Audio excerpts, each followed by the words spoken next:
Mic check, checking my mic. Mic check, checking my mic. Yeah, that's fine. Okay, I am. Oh, this thing. I'm back, and this stupid thing happened.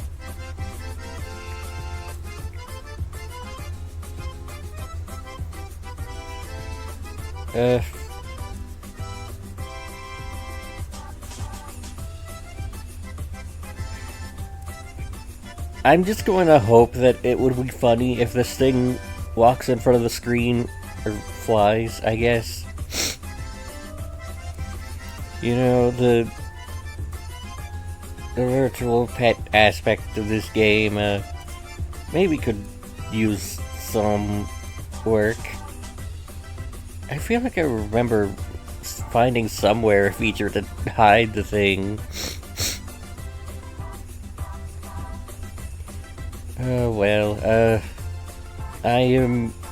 I'm fattened wetly and ready to stream. It is kind of, unfortunate that the days where I'm most likely to be those things are, Wednesday and Friday, because those are also days where other people stream that I might want to watch.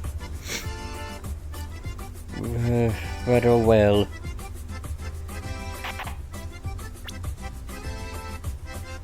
I guess I should, bring my... What notification? Oh.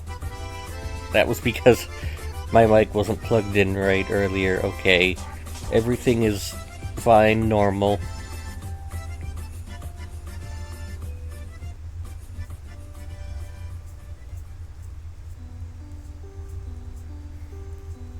Now I just need to find this music in my sea of tabs and pause it so we can have game audio. Yay. Okay, yes, from chapter start on day 3. Yeah, that's what it's supposed to be.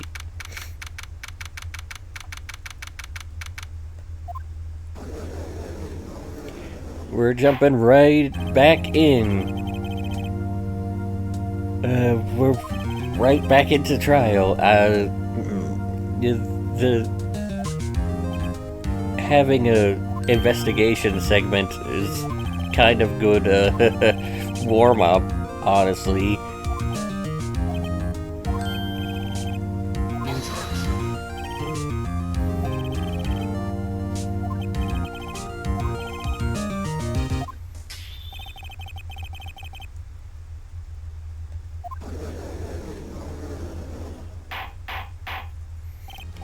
I guess Von Karma has decided to become a prophet.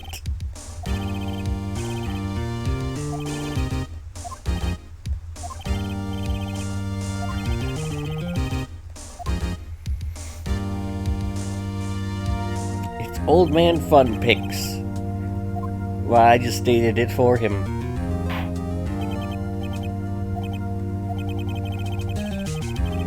He's saying, I am Old Man Fun Picks. And I rent boats.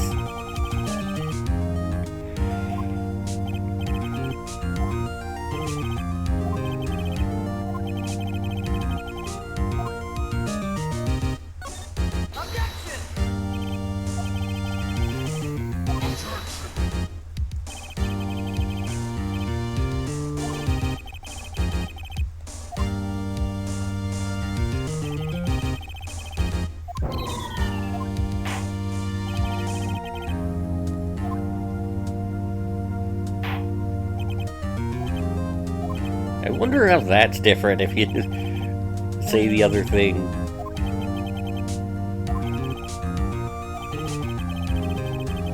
I mean, it's not like it makes a huge difference.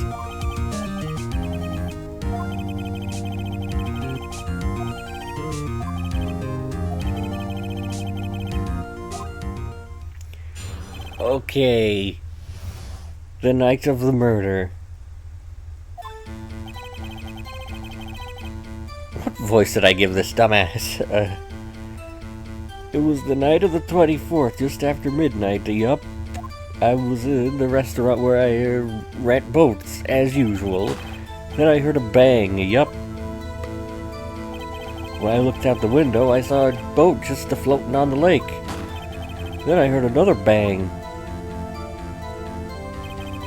Just about then, the boat comes back to shore and a man walks by my window. Very well, I'd like to begin the cross-examination. There is nothing to question in my witness's testimony. Ergo, no need for cross-examination. Besides, there are only 10 seconds left before our 3 minutes are up.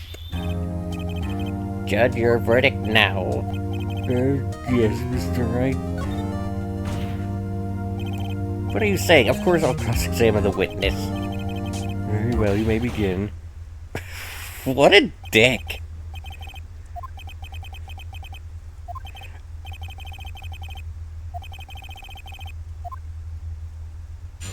He really thought he had something.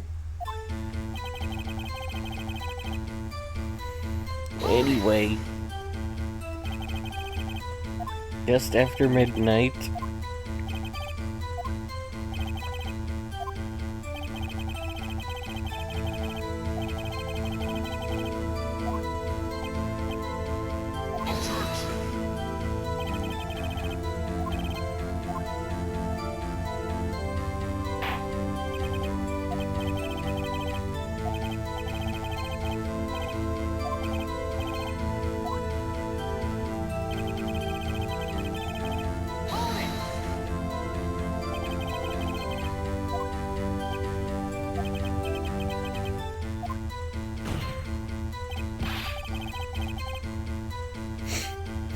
so you say, Phoenix.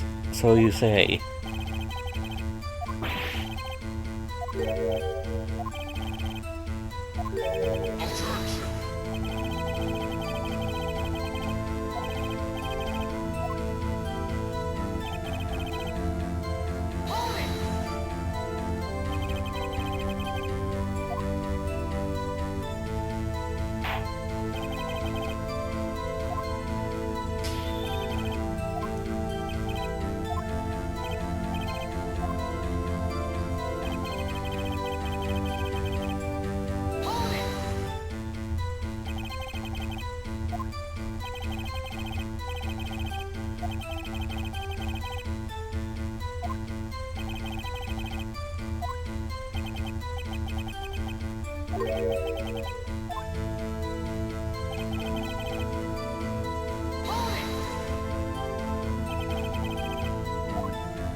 Yeah, probably raise an objection, I don't know.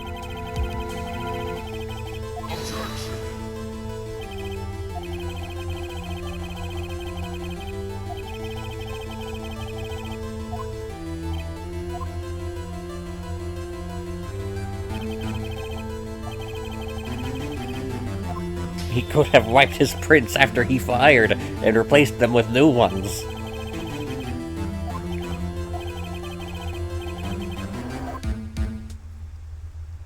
I mean, I don't think waiting and seeing what happens has ever been the correct answer. This witness claims that Edward said, "I can't believe he's dead, but his word is all we have." If he were telling a lie... Mr. Wright, in a court of law, the evidence tells all. Apparently you have yet to realize even this basic fact. If you say his testimony is a lie, show us proof. Nick, do we have evidence? It's no good. There's nothing I can do. Are you sure? To be honest, I don't know what to do anymore. Can you hear me, sis? Please, we need your help. 3 minutes was perhaps too high an expectation. However, 15 minutes is... Oh my god, we're actually 15 minutes into the stream. Von Karma, what do you know?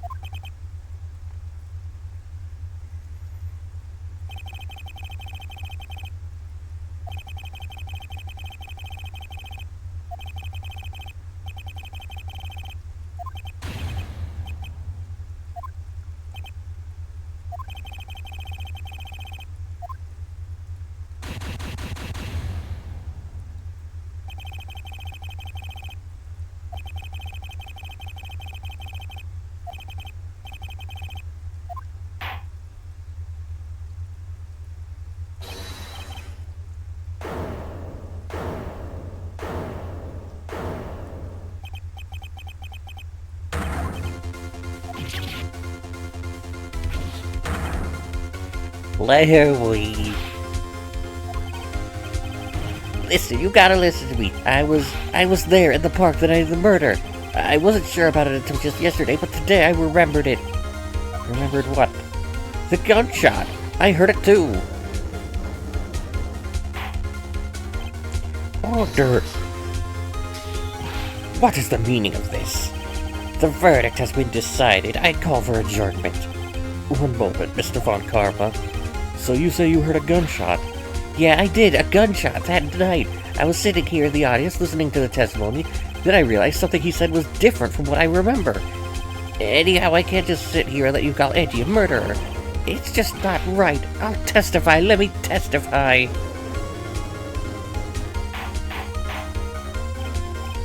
Order, order!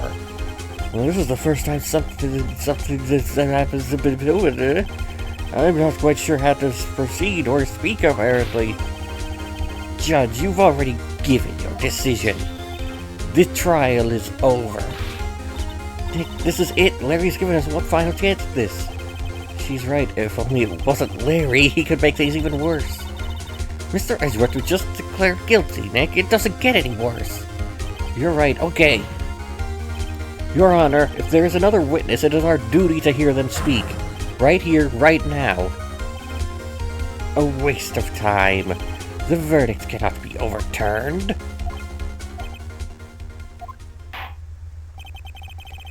Allow me to speak my opinion.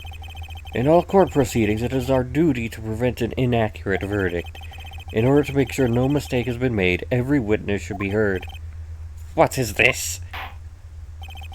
I withdraw my previous previous.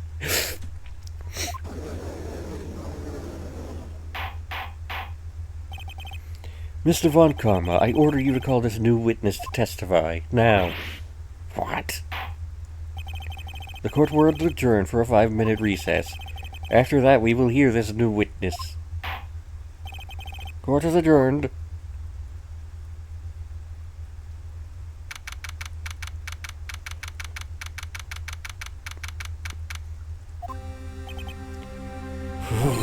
That was too close.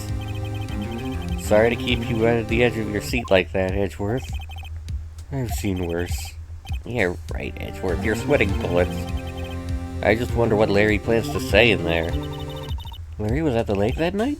Yes. He said he went looking for the steel samurai balloon that flew into the lake. Oh, right. And he found the balloon in the air tank that night? Yeah. Hey, Edgeworth? Huh? You say something right? Yeah, a lot of things. You seem out of it. What's wrong? It's nothing. Hmm? Mr. Edgeworth, there's something I've been meaning to ask you. What's that? Why are your fingerprints on the murder weapon? Oh.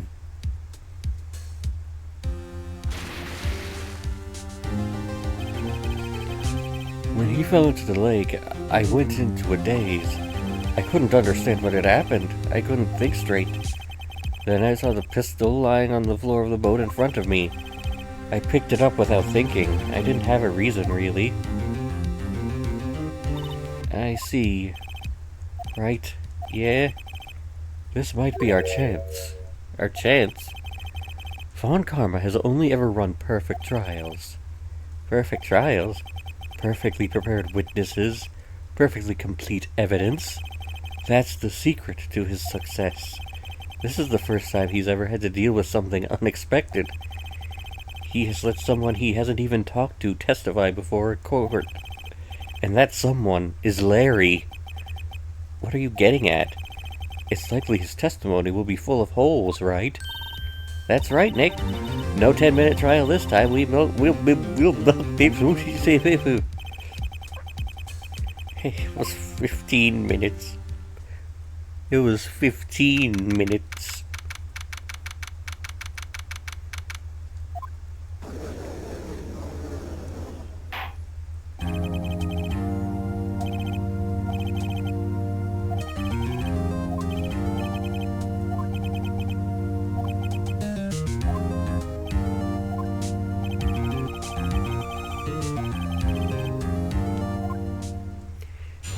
It's coming. The line is coming.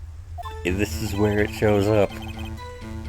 That night, I was out in a boat on the lake.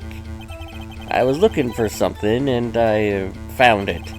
So I quietly slipped the boat back in at the rental shop dock. Then, just as I was thinking about going home, I heard this bang. I looked out over the lake, but I didn't notice the boat, so after I heard that single gunshot, I went home. That was an unusually vague testimony, even for this court. Any matter, Mr. Wright, you may begin your cross-examination.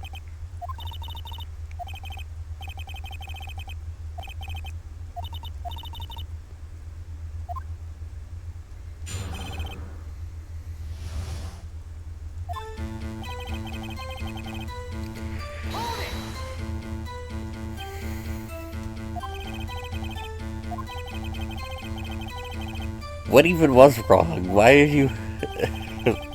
What time was it?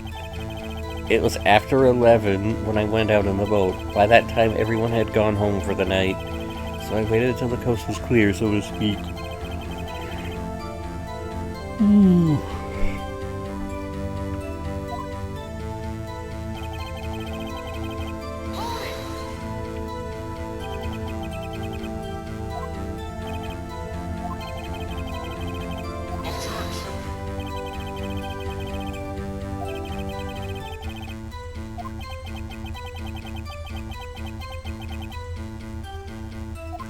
I mean, isn't that technically true?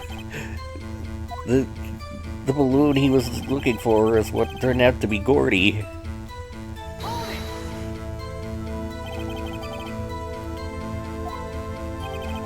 Well, let's see. I figure I was out searching for about an hour, so I guess it was around 12. You're not sure? Hey, don't give me that face. I'm not some sort of human sundial, okay? People use watches these days, Larry. Yeah, in 2016, the smartphone hadn't been invented yet. Well, I'm looking for things.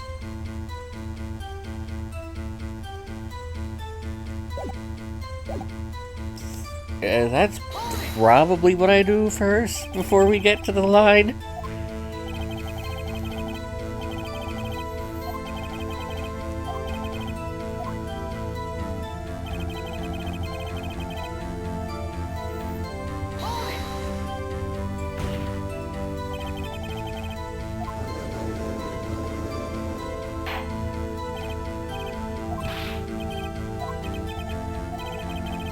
Everybody just calm down, okay? I mean, it was real foggy that night.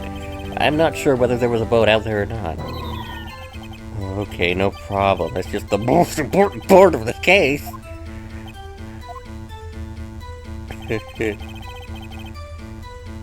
So after I heard that single gunshot, I went home. So you only heard one bang, correct? Yeah.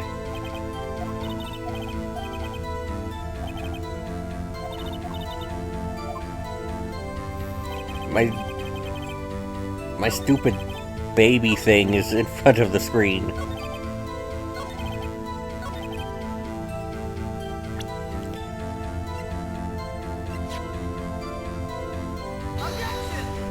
What? That's not it?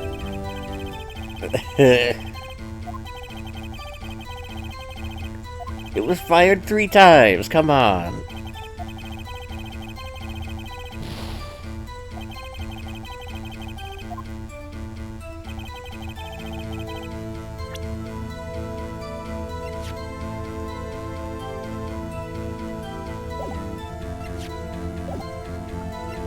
Well, I definitely have to present something, because pressing everything didn't change anything.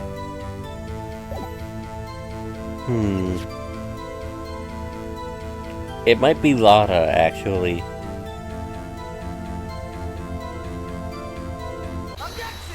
Okay. Wait a sec, Larry. What? You only heard one bang, you're sure? That's what I said. But Miss Lotta Hart testified that she heard 2 bangs. And the old man just now said the same thing. They both heard 2 gunshots that night. Huh? Were you even listening? Were you paying attention to all and what they say? Yo, Nick, please! You know, something's been bothering me. I'm a witness, see? I'm like a customer here, so you gotta treat me nice and stuff, okay? Mean to me. Mr. Butts, what? You only heard 1 gunshot, are you sure? Well, to tell you the truth, I'm not sure. Not sure? How could you not be sure? Yeah, well, I might have missed the other gunshot. I was listening to something else. Something else? My radio, dude, on my headphones. What? Order, and stop that booing! Mr. Butts, you were listening to a radio on earphones? Yeah, so what? Is that a crime? I listen to my radio. Everyone listens to the radio. What's the big deal? Mr. Von Karma, your opinion? Waste of time. I do not accept this witness, nor his shoddy testimony. Well, Mr. Wright, should he continue with the testimony? Your Honor, please allow the witness to continue his testimony. Bah! Nothing is more pitiful than a lawyer who doesn't know when he's lost. Very well, Mr. Butts. Please give your testimony, and be sure to include details like your radio. Right, leave it to me. I wouldn't if there were any other way out of this, believe me.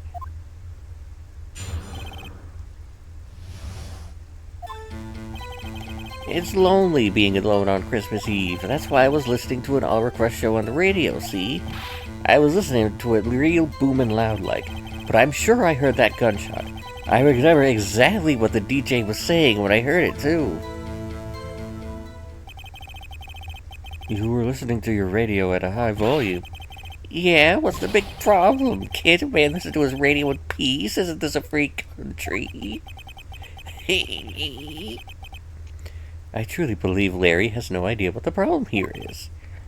Judge, can you believe a word this witness says? What he heard was probably nothing more than a drum beat from the radio. True enough, it is difficult to believe this testimony. Wait, Your Honor. The witness said he remembers exactly what the DJ said when he heard the gunshot. Excuse me, DJ? An announcer, the guy who says things on the radio. Anyway, what this means is when he heard the sound, no music was playing. The DJ only talked between songs, so he could have heard the gunshot from the lake. I'd like to cross-examine the witness, Your Honor. Very well, Mr. Wright. I can't believe I'm continuing this charade.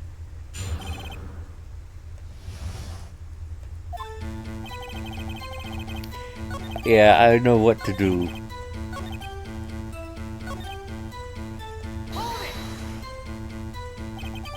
What did he say? Mr. Wright, please cease this pointless question. What possible good could come from knowing what a radio DJ said to us? Indeed, Mr. Von Kammer has a point. I'll allow the question only if you see some reason why we should care. We should care, Your Honor. Of course we should. Why? Well, how do we know if we don't ask, Fine, very well. Mr. Blutz, please testify to the court. What was the radio announcer saying when you heard the gunshot? Just when she said, "Hey, it's almost Christmas. I heard the gunshot."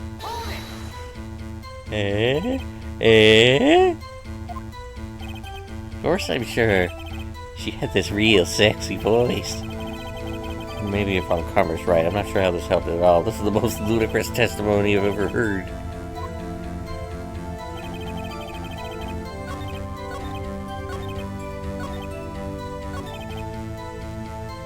Okay, so I have to present something. Actually, I don't know what to present.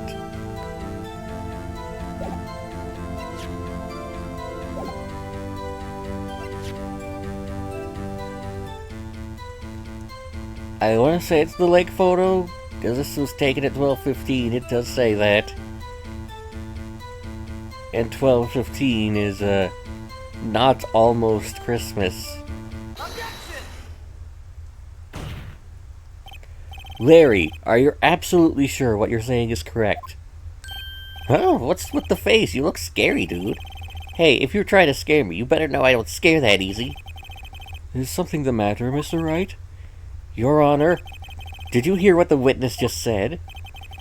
The DJ said, "Hey, it's almost Christmas," when he heard the gunshot. Indeed, and? Almost Christmas means it wasn't Christmas. Do you realize what this means? When he heard the gunshot, it was still Christmas Eve. That would seem to be the case, yes. But he should have heard the gunshot after midnight. This photograph is irrefutable proof of this fact. Let's see what the time was on the photo taken when the gun triggered Miss Hart's camera. 12:25:15, 15 minutes after midnight on Christmas Day. This is a clear contradiction, Your Honor. Order! Order! What does this mean? The two prior witnesses heard gunshots after midnight. However, this witness says he heard a gunshot before midnight. Judge, the answer is simple. The current witness is plainly mistaken.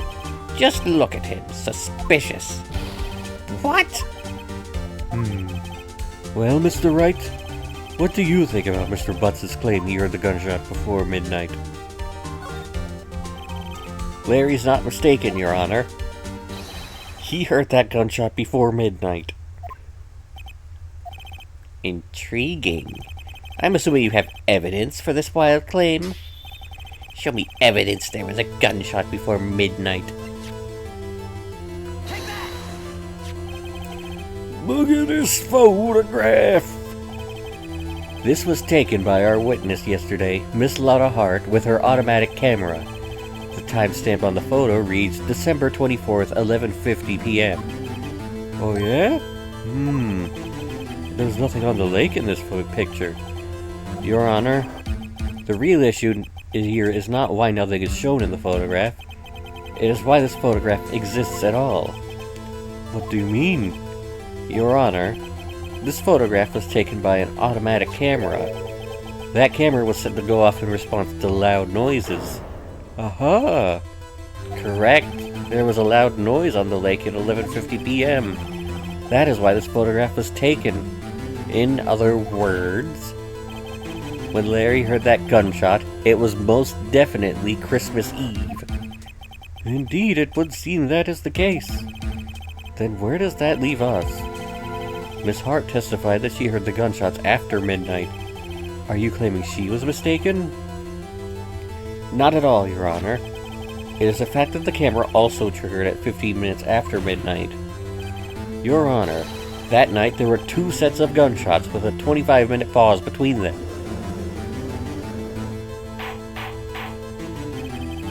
Why would this be? Don't be fooled, Judge. The camera was set to respond to loud noises. Yes? There is no proof that the loud noise at 11:50 was a gunshot. Why, the witness could have sneezed, triggering the camera. Hey, my nose was clear that night, man. Clear! Well, Mr. Wright, there's no turning back now. Can you prove that the loud noise at 11:50 p.m. was indeed a gunshot? Please show the court any evidence you have any evidence. I guess that'd be where this comes in. This is my Phoenix, you're pointing that at yourself. Be careful, dude. The murder weapon? Something about this pistol was bothering me, Your Honor. Most of the witnesses who testified yesterday heard 2 gunshots. However, the murder weapon was fired 3 times. When, then, was the last shot fired? Only now have I realized the truth. The 3rd shot was the shot Larry heard just before midnight. Order! Order! That would make sense of the evidence we've seen so far.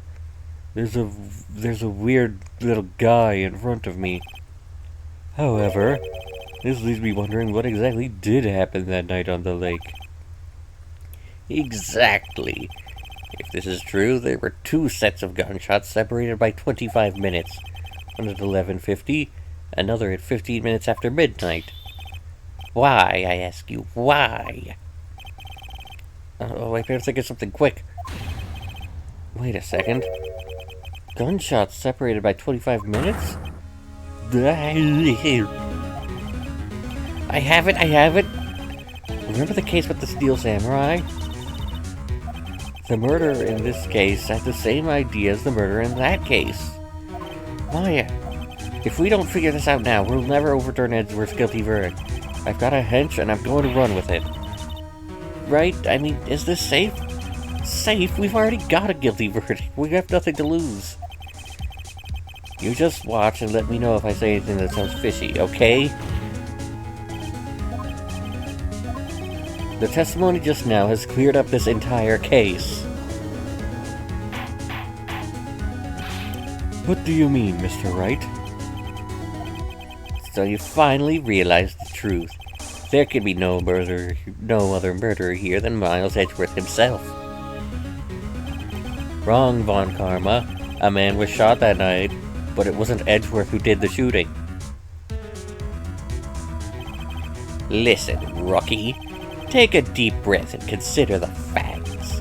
At the time of the murder, 1 boat was on that lake. This was shown by the witness's photograph. The defendant, Edgeworth, and the victim, Robert Hammond, were on that boat.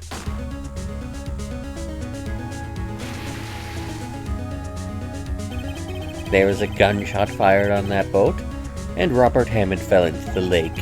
The distance of the shooting was 1 meter. It couldn't have been suicide. Well, the guilty party has to be the other man on that boat. I admit it is hard to imagine any other possibility. Yes, but this assumed that the victim was shot at 15 minutes after midnight. What do you mean by that, Mr. Wright? We have photographic evidence of the time of the shooting. The timestamp of the photo says 15. But Larry heard a gunshot 25 minutes before that. Robert Hammond was killed then, 25 minutes before the shot on the lake. That's the only way that Edgeworth could be innocent. Mr. Wright, are you quite mad? Explain who this is sitting on the boat.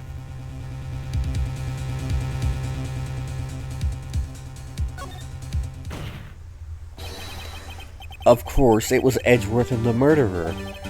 After the murderer killed Robert Hammond at 11:50, he assumed the guise of Mr. Hammond and met Edgeworth.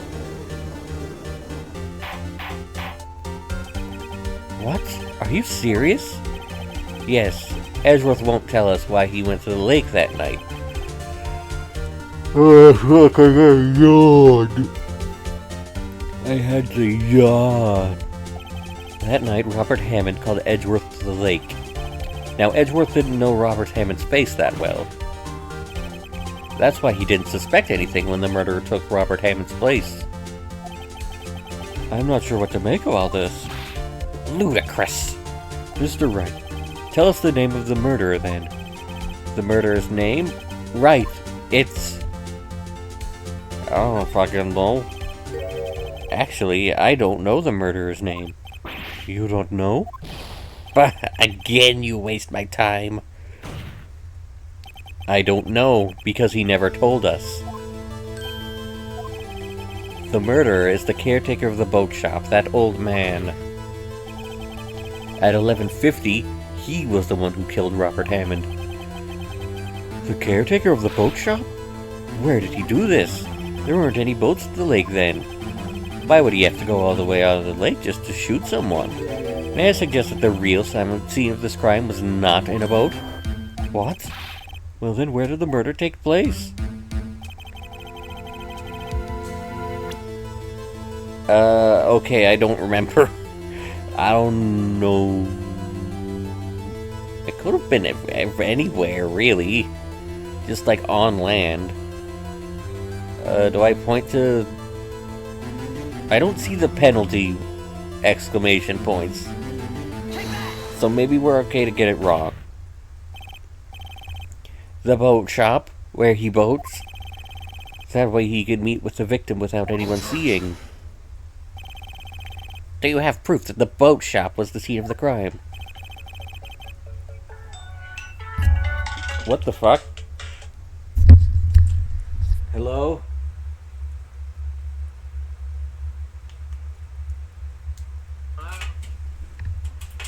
Hello? We're locked out. Can you come down and open the door? Yeah, okay.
Okay, I'm back. Jeez.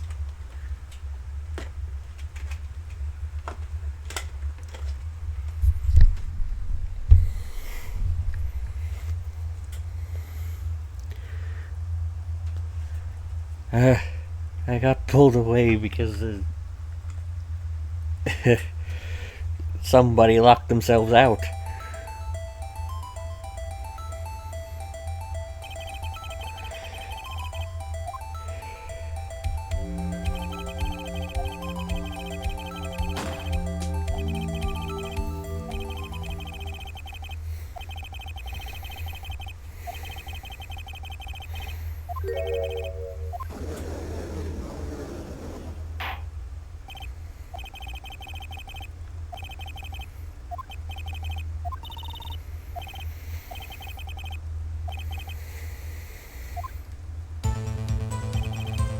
That night, the caretaker of the boat shop called Robert Hammond to his shop.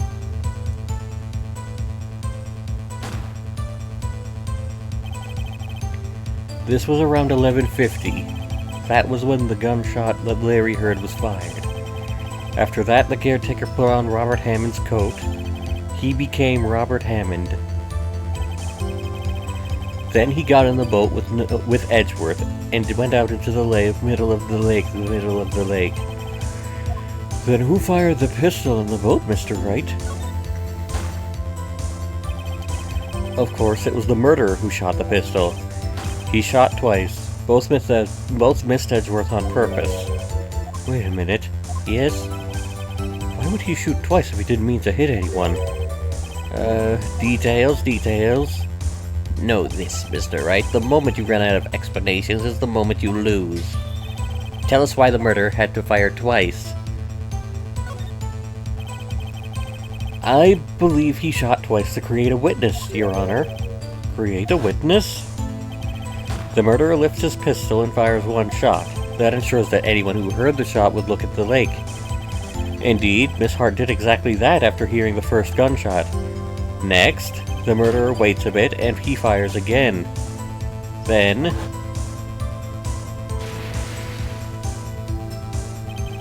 the murderer jumps from the boat himself, leaving the pistol in the boat behind him. I see.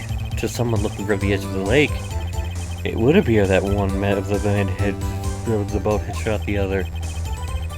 The murderer didn't know about the automatic camera, of course.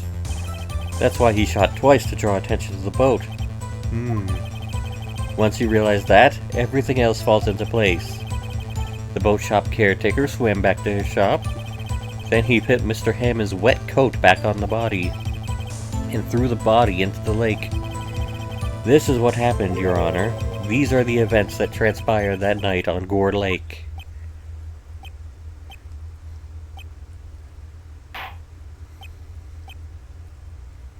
He just did that for fun. Bailiff, bring out the witness from before. The boat shop caretaker, quickly.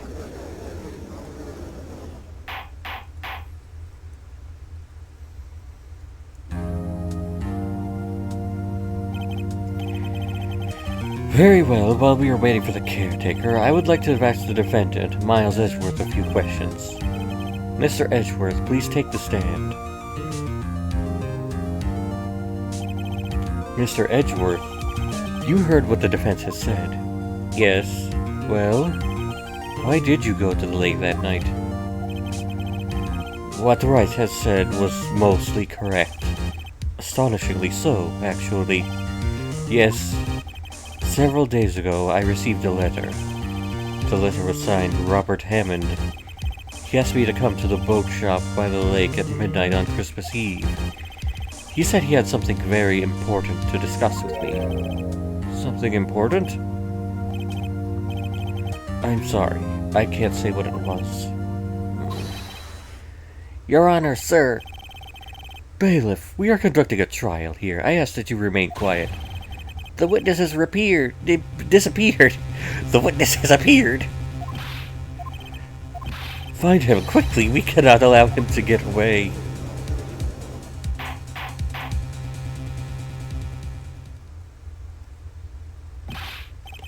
Mr. Von Karma, your witness has disappeared. A search warrant has already been issued. It goes without saying that I cannot declare a verdict under these circumstances. I will extend the trial until tomorrow, the final day allowed. I request that the police department utilize all its forces to find that witness. Am I understood? One more thing. Just who is that boat shop caretaker? I think his identity has become very important to this trial. I want him, and I want to know who he is. Very well, court is adjourned.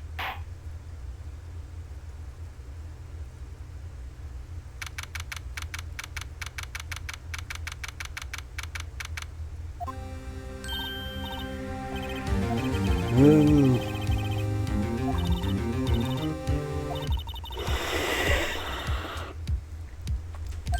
Alright, that's 1/3 of this 1/2 done.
Okay, now I can rest my voice a little bit.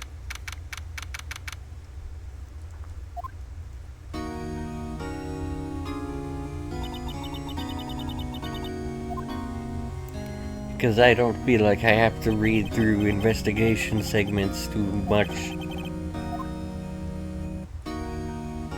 Was the coloring on that text slightly different? Did they have a white period instead of a red one?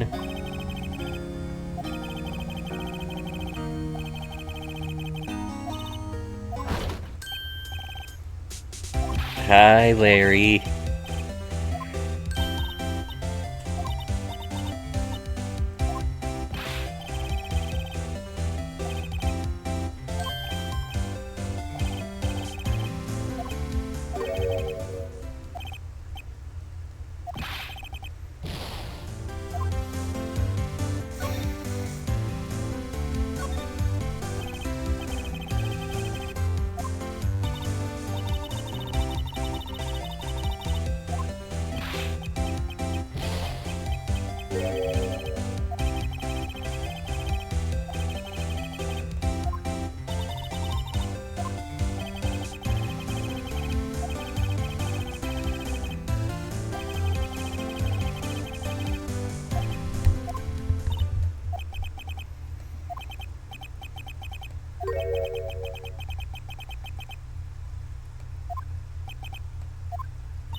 Ah, yes. Phoenix's tragic backstory.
Did you rob that bank the other day?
it is kind of interesting how there's like a slight, how this like story has slightly changed with Phoenix having been an art student before getting accused of murder.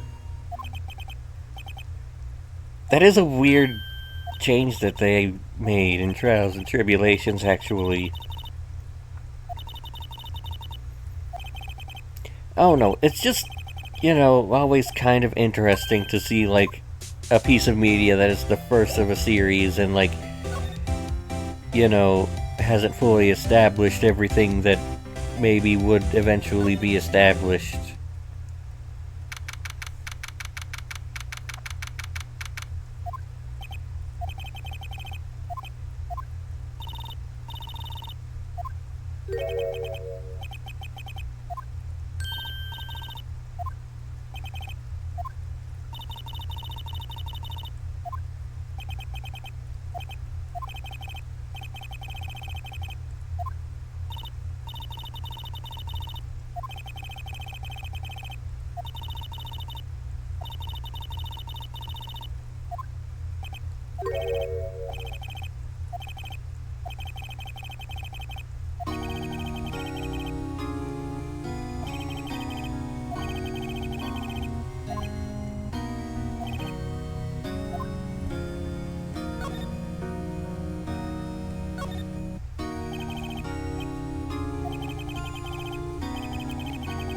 Like, even the fact that Edgeworth, like, has been, you know, accused of, forging evidence and whatever is, like, kind of something that got retconned. I guess... well, I don't know. I guess technically we never, like, see him forge evidence in this game. Like, I guess there's, like, kind of the... you're supposed to suspect that the updated autopsy report might not be fully legitimate. But, like, that is something that he probably could have gotten genuinely.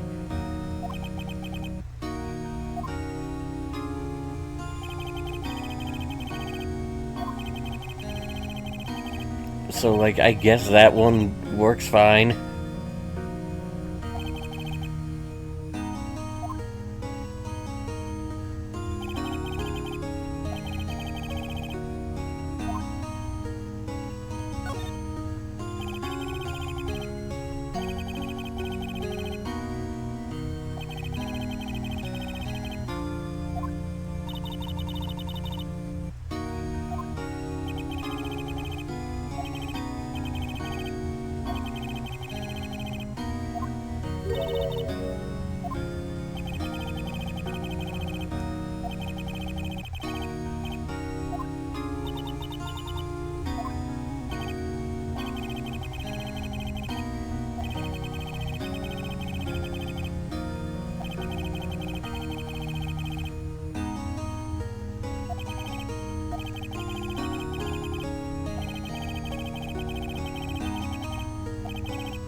Is there anything we can show him?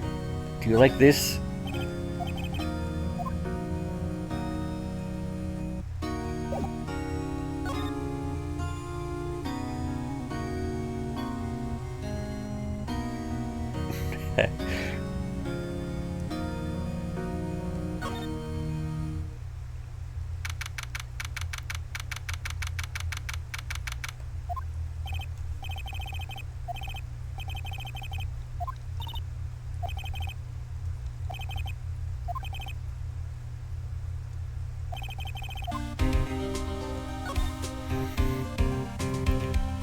Okay, now what the heck do I do's? Oh, we found him. Gumshoe, that is, not the missing one guy.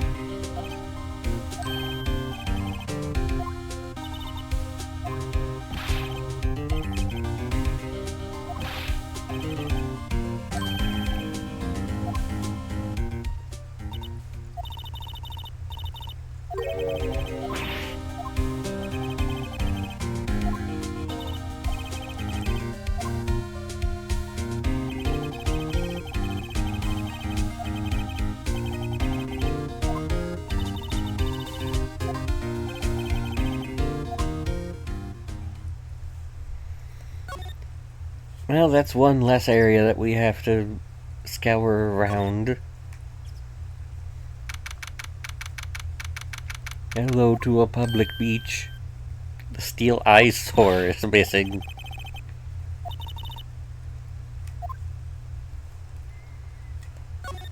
I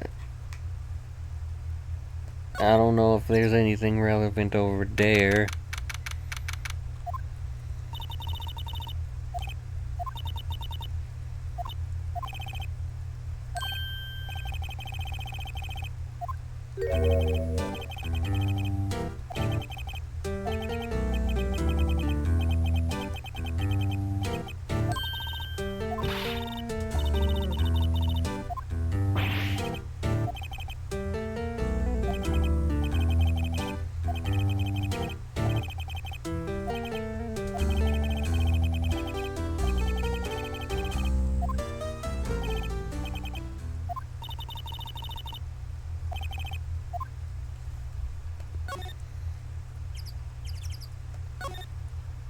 Yeah, why was he here? I don't remember that at all.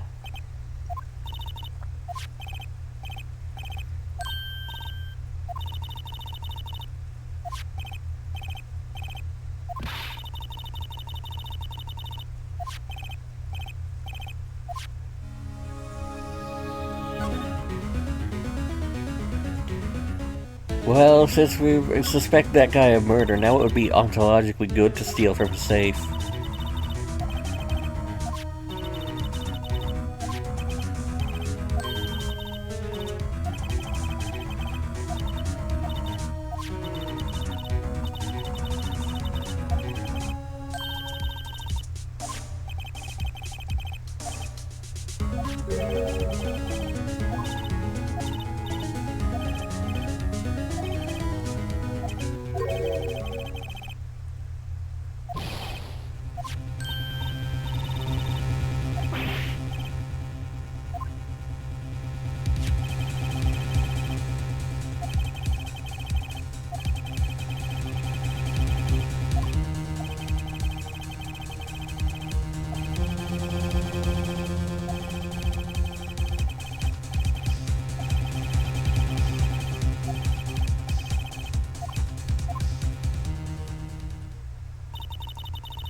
It's quite convenient that there's just a letter about that.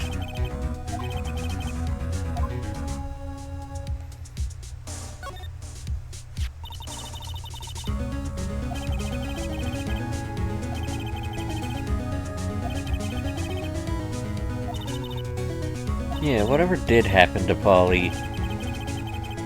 Great, now the bird's gonna hate me.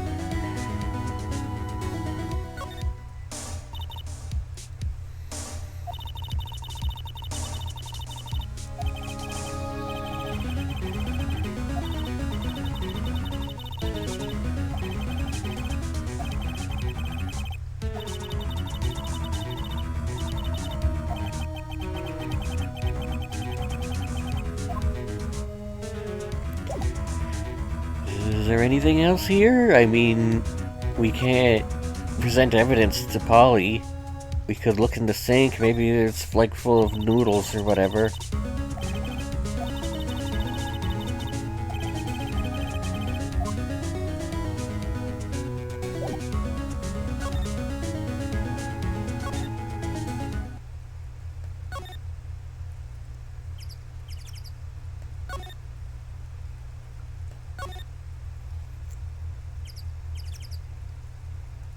I don't really remember what to do now. That I guess is just like what investigation segments are like. I don't know, do you want to see this letter?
Somebody get that weird infant thing out of the way of the screen. Someone hit that thing with hammers. Someone hit that thing with lots of hammers and hammers and hammers.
Yeah, this is why when we go back to Grossberg, I takes it.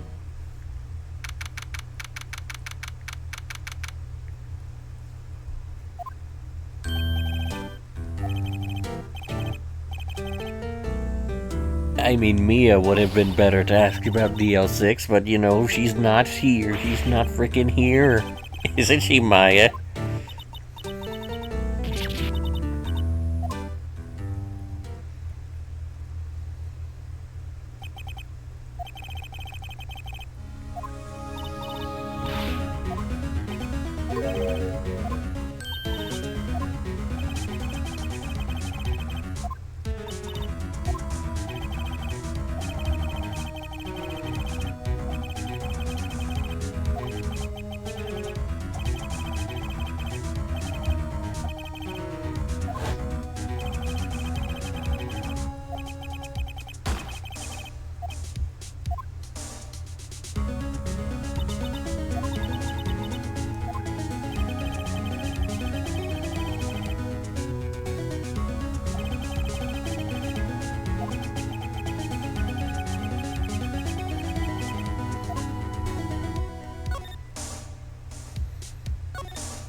This part is basically like a big extended lore dump, isn't it?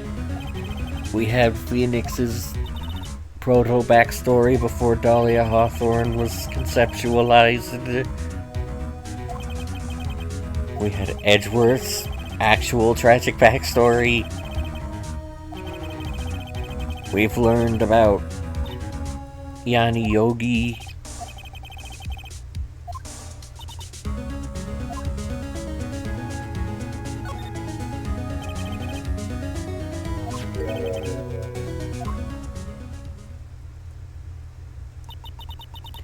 And now we're getting Misty Faye's backstory.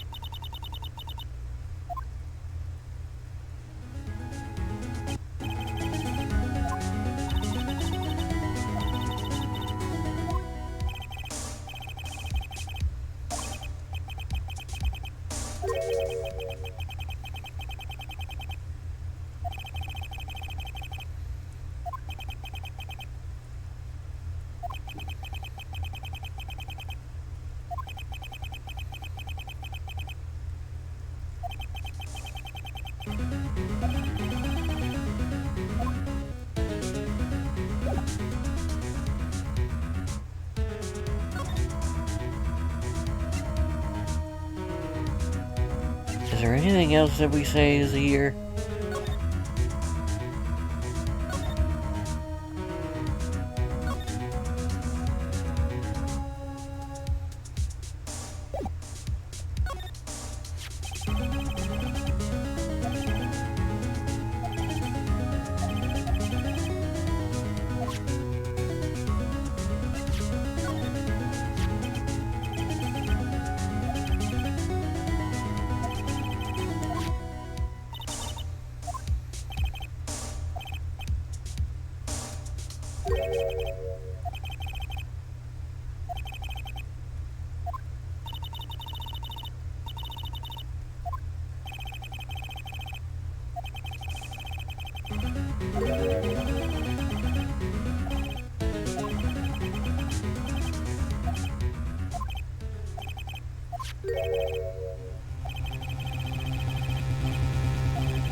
That's also kind of a funky coincidence that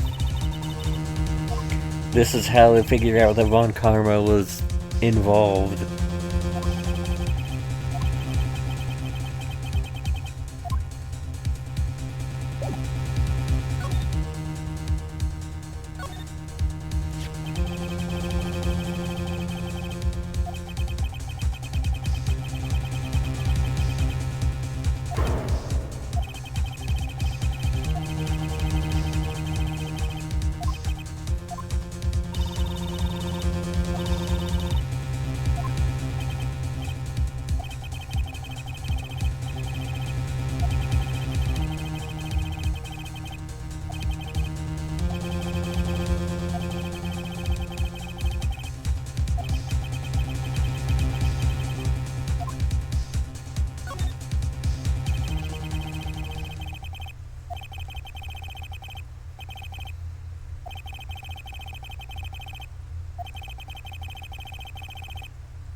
Legally, I don't think it necessarily is.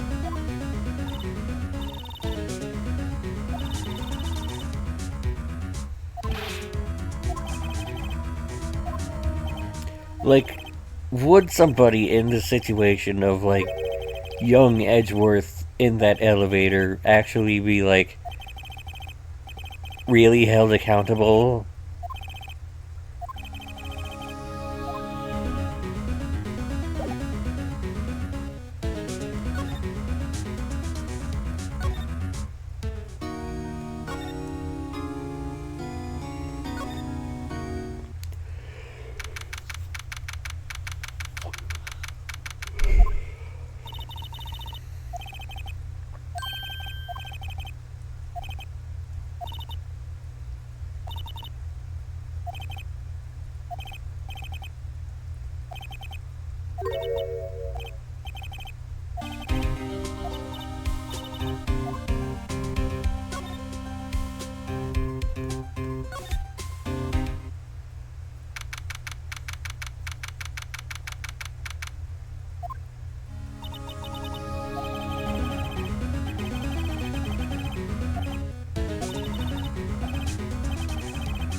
Well, there's one suspiciously open full of drawers.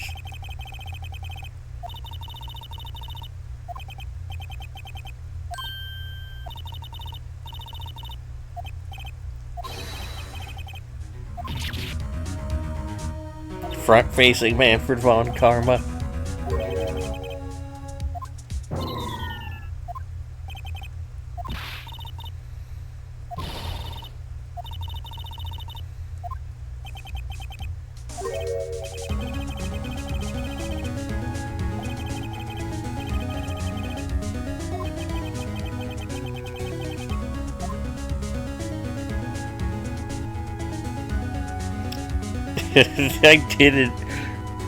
I didn't remember it giving us a menu here. This is awkward to talk to him.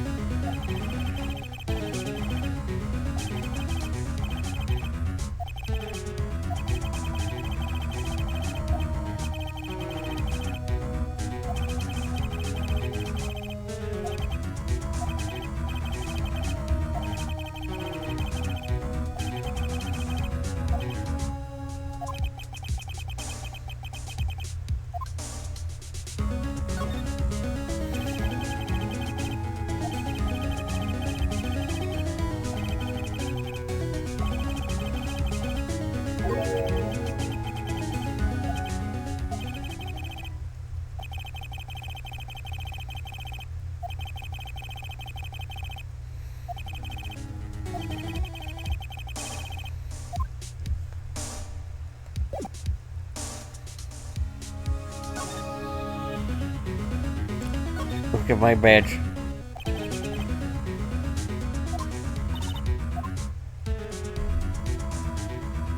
Point the gun at him.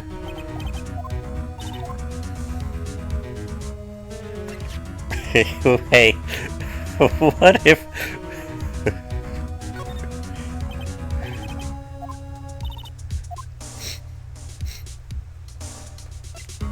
I had a feeling...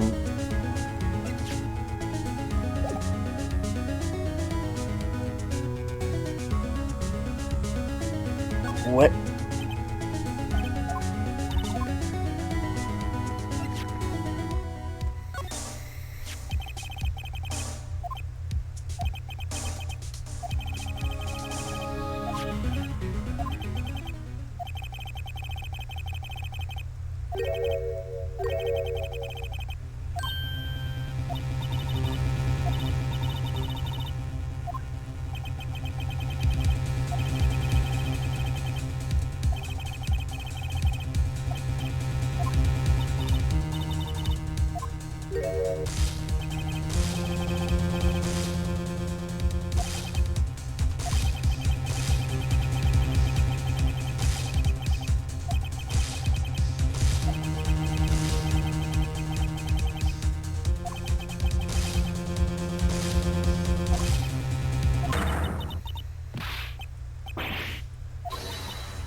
I know this was, like, basically scripted, but that was kind of a dumb move, Phoenix.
Right.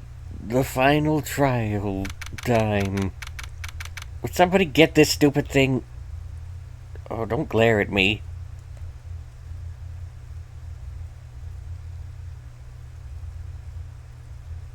I don't need it. I have a better pet. He says things about sand or compasses or whatever.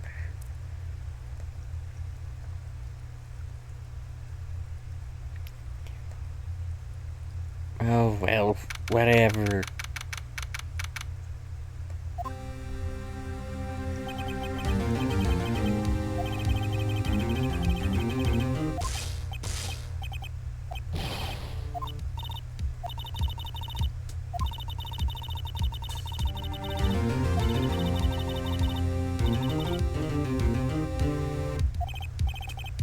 Would a records room have, like, security cameras? Would they, like, know? Would they, like, be able to find out that...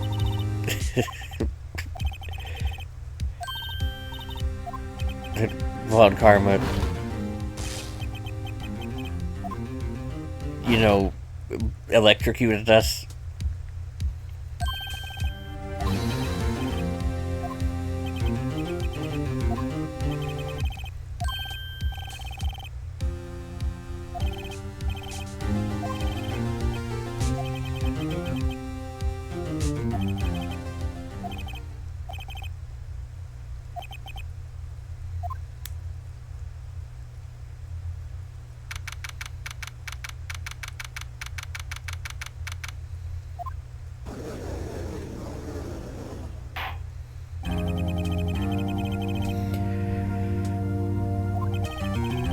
Okay.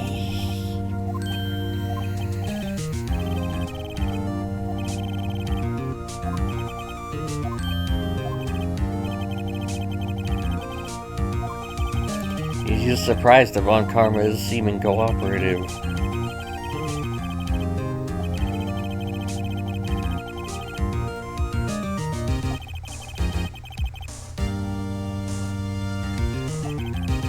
I can't tell if Von Karma being cooperative is like a sign of him being afraid or not. I mean, he has all the DL6 evidence, but he might still be somewhere in there a little bit shaken that we even managed to get this far.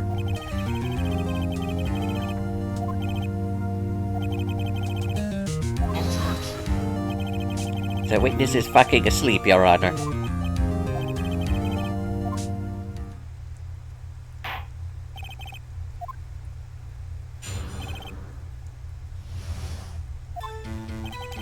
I'm really sorry about just leaving yesterday like I did, but I wasn't running away or nothing.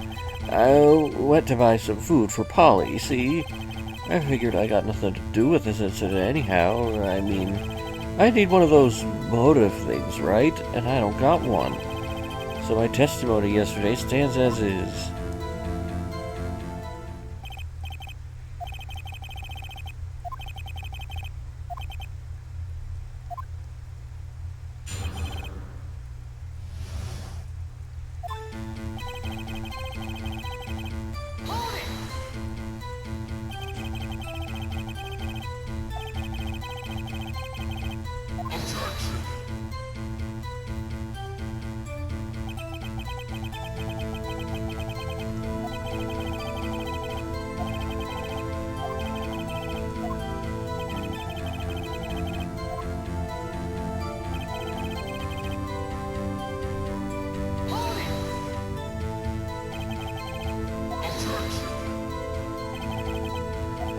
Do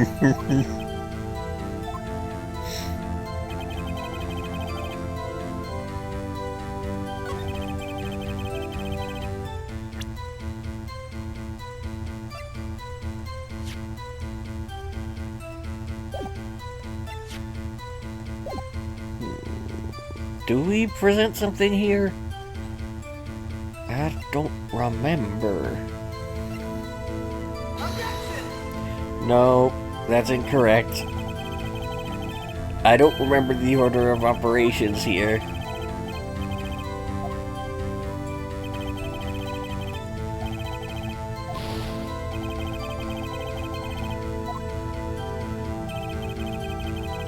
Because, like, the hard part is we know that that statement is untrue, but how the hell do we prove it?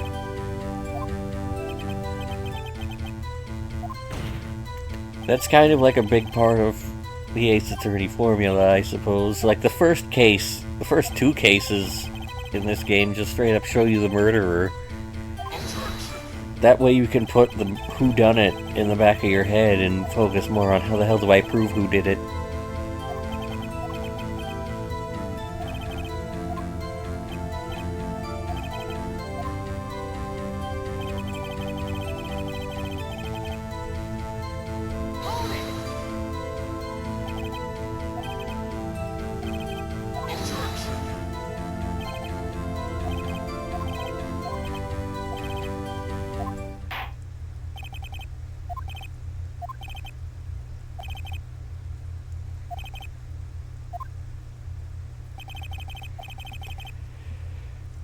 Was that just a press everything testimony? Didn't I skip one?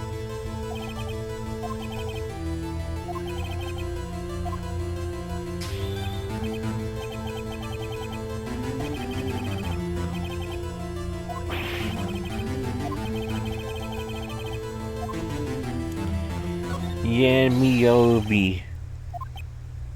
Yannard yogurt.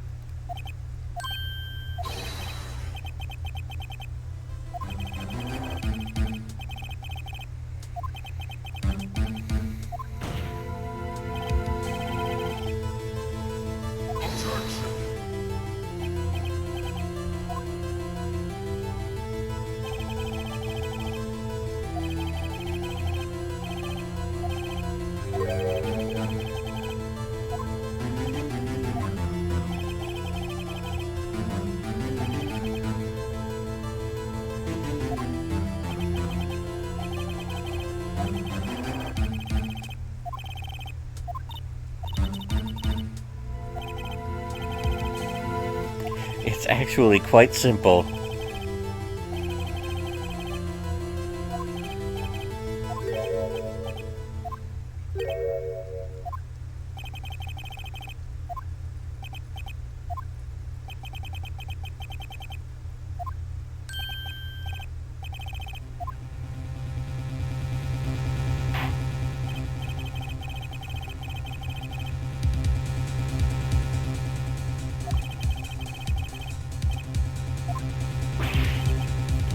How do you just get to work at a chemical plant? Well, I mean, I guess it's probably safe to assume that that's a lie, but still.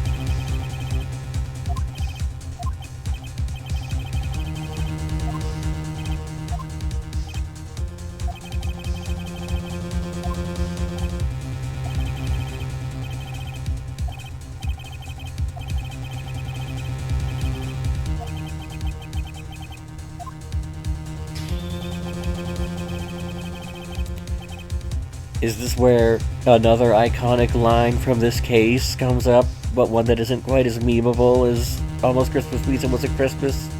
Because it's not tied to a date?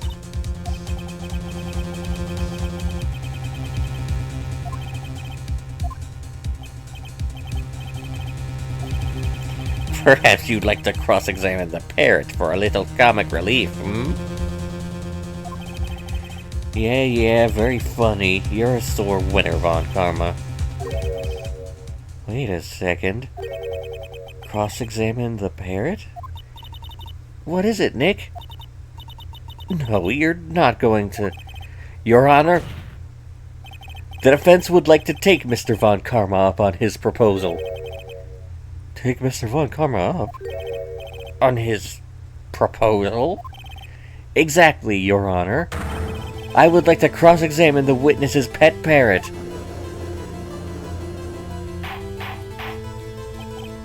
Order! Order! Well, what do you think, Mr. Von Karma? Need you even ask? This is a farce. I object.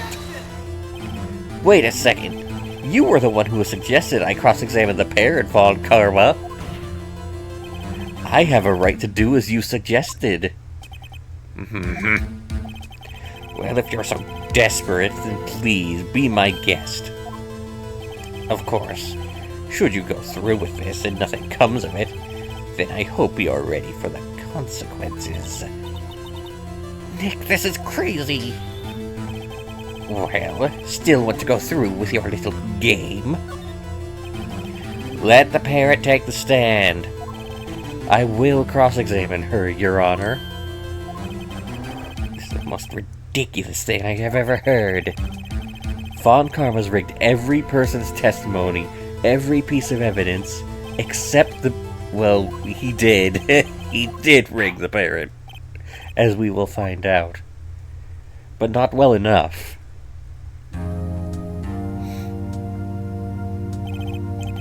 That's quite a bird. Please tell us your name? Name. The witness is ignoring me. It must hurt to be ignored by a bird. Ahem. Very well, witness. Who is your owner? Please, testify for us.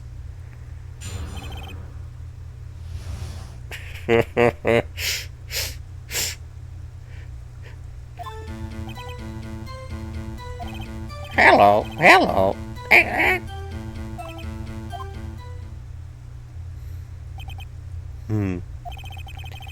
Certainly the most concise testimony we've had so far.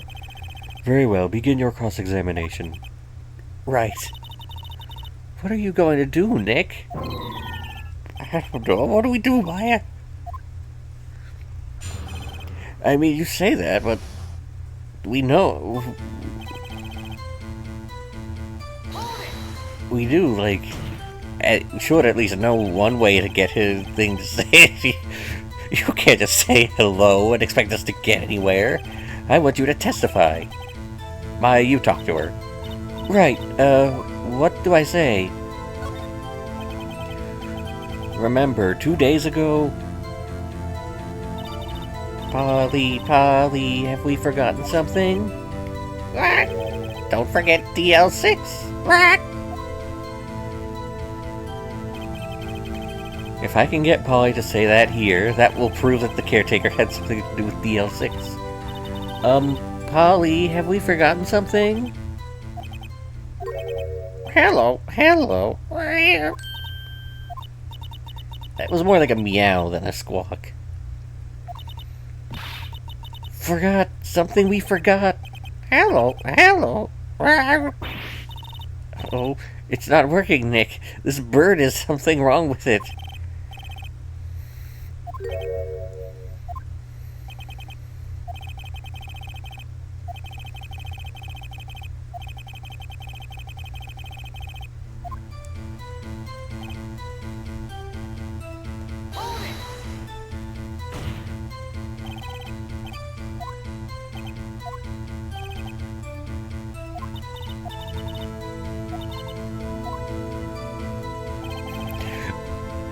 Okay, so I guess they didn't, yeah, press only gets you to that menu when you press on the hello.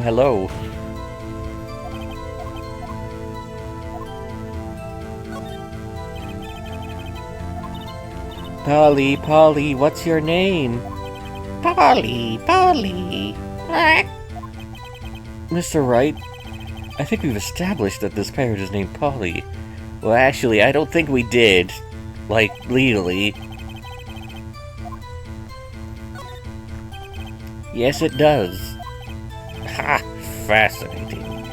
You claim that the parrot's name will prove her owner's identity, then show us this proof.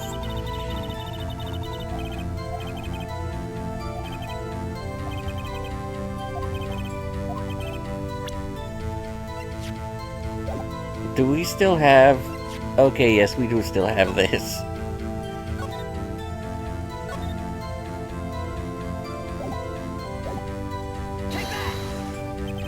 The DL6 case file? That's quite a large file you have there that I forgot to steal from you. On which page is this proof found? Show us or stop wasting time.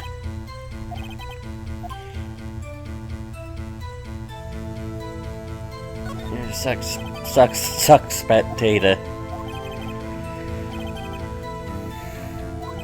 Indeed, it does say that, yes.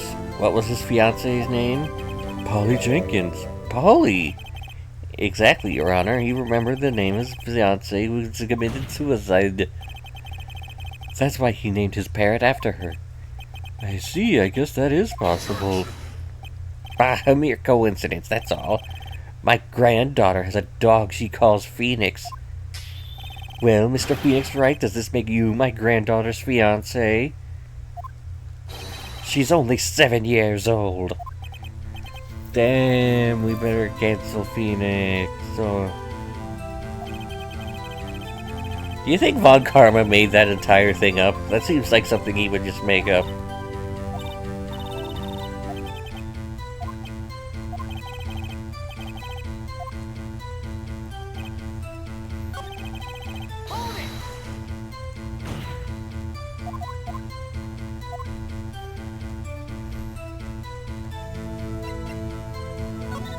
For some reason I can't click on this like very bottom part of the...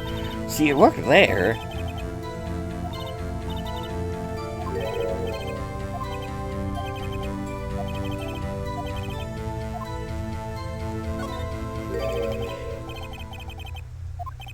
Yeah, 1228. Despite being close to Christmas, it's past Christmas, so it's not Christmas, so the date 1225 would be inconsequential to most people. Which page does it say this thing? Yeah, it's the first one. It's the one. It's the 1, the 2, the 2, the 8.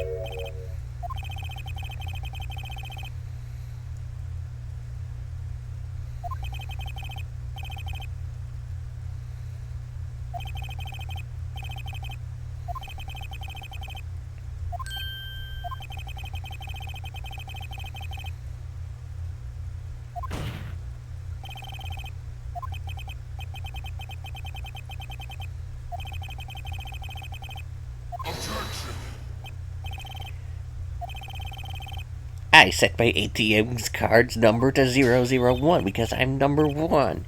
It has nothing to do with that date. Nothing.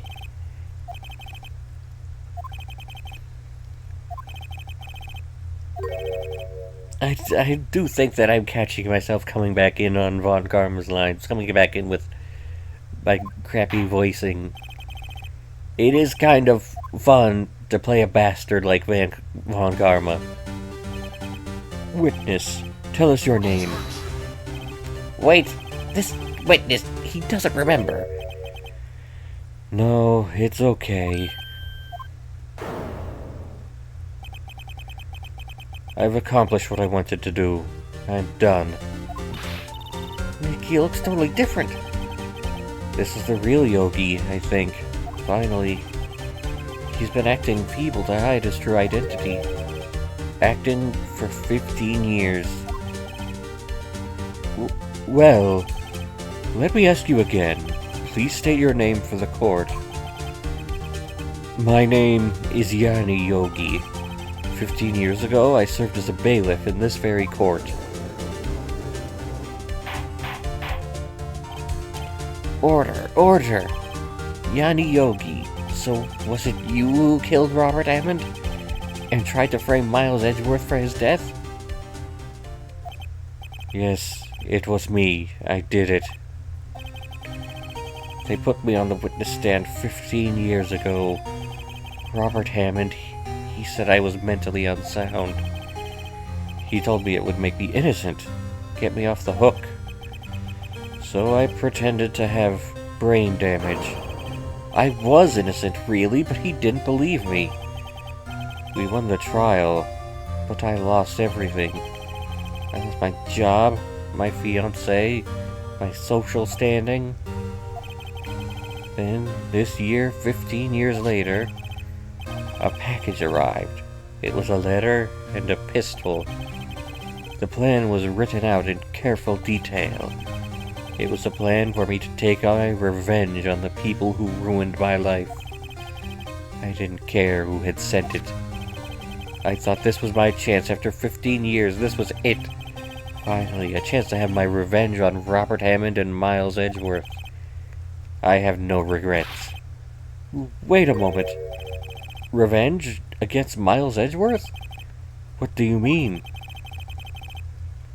I'm not at liberty to speak on that matter. Why don't you ask Mr. Edgeworth yourself?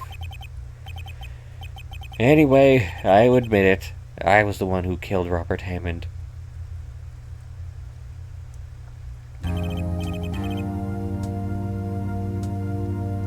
You know, being a court bailiff, maybe he should have... Well, I don't know how this part of things works, but like...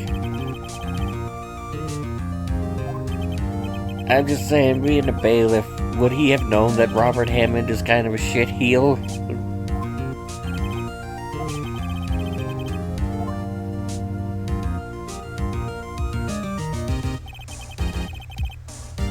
There are a few mysteries left unsolved.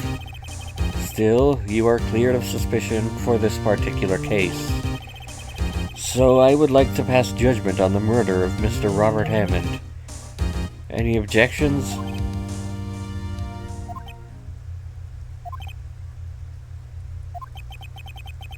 I don't believe it. Why isn't Von Karma saying anything? Very well. This court finds the defendant, Mr. Miles Edgeworth.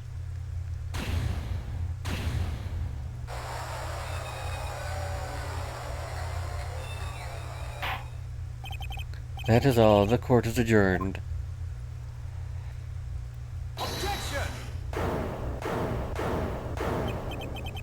Did someone just say objection? It wasn't Von Karma. Wait, but that means... Edgeworth? Your Honor, I object to your judgment. What do you mean? I'm not innocent at all. As we have heard, Yeti Yogi killed Robert Hammond in revenge. But revenge for what? Nick, Edgeworth is trying to confess. He's going to say he's guilty. He's going to tell them he was the murderer in the DL6 incident. Imagine if, like, the people in the stand behind her could probably hear her say that. I can't imagine that this matters. The judgment's already been passed. I object to Edgeworth's outburst. Didn't something like this happen yesterday, too? I believe a certain witness raised an objection after a guilty verdict was passed. That would be Larry. We must hear this new statement. We must hear Miles Edgeworth. He's right. We have a duty to hear Mr. Edgeworth out.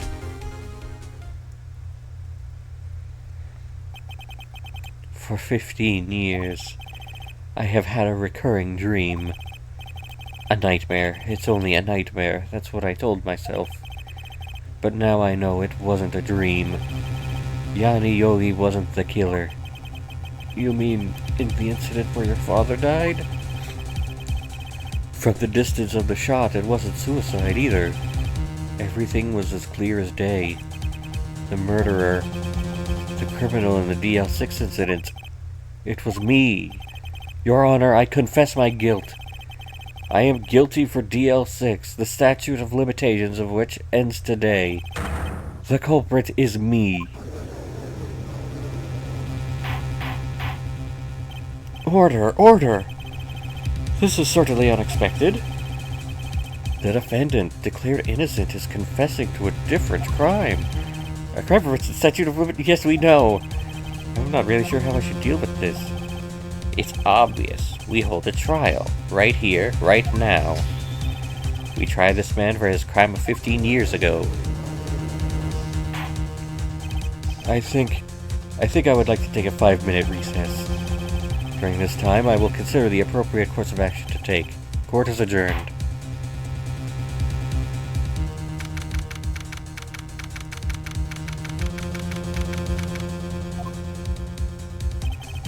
I'm sorry, right? I just wasted all of your effort. Mr. Edgeworth, I just don't believe it, pal. I mean, you kill your dad? I didn't want to believe it myself, Detective. But it's the truth. I deserve to be punished. Murder is murder, no matter what the circumstances. This is crazy, just crazy. Nick, what are you doing? Huh? Oh, I was just reading through the court record once more. I'm getting my case ready. your case for what? Isn't it obvious? I'm going to prove that Miles Edgeworth is innocent. What are you talking about, pal? He just admitted to it. He confessed that he did it, in court. I'm sorry, Edgeworth, but I don't believe your nightmare. What? It's just a dream. It's not real. The truth is right here in this court record. In any case, tighten your belts. The real fight is just beginning. I'll prove you're innocent. Trust me. Right.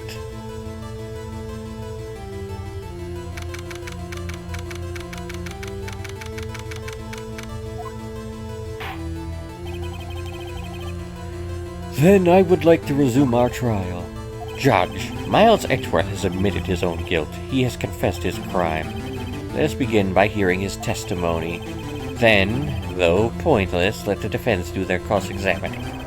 The statute of limitations on the DL6 incident runs out today. Though it's unconventional for me, I'd like to run this one by the book. Yeah, you haven't done anything legal so far. Knew this was gonna happen from the very beginning. Is that why he would have... Could he have... No, he wouldn't have... I'm like asking myself if this like gotcha that he used, so there was an objection after a verdict just yesterday. If like he had a feeling that like bots would show up and give him an excuse to use that gotcha. But then he probably wouldn't have, because if bots hadn't shown up, like the big part of that is that he didn't expect that.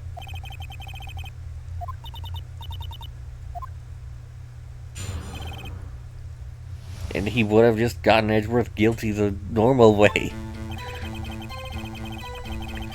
That day, I had gone to the courtroom to observe one of my father's trials. As we went to leave, an earthquake struck, trapping us in the elevator. My father and Mr. Yogi lost their composure and began to argue. Just then, something heavy fell at my feet. I picked it up and threw it at Mr. Yogi. I wanted them to stop fighting. A moment later, there was a single gunshot, then a scream. It was a terrible scream. I remember it to this day. That's all. I feel a little bit weird. I mean, I had another cookie, like I did last time, so it's probably that.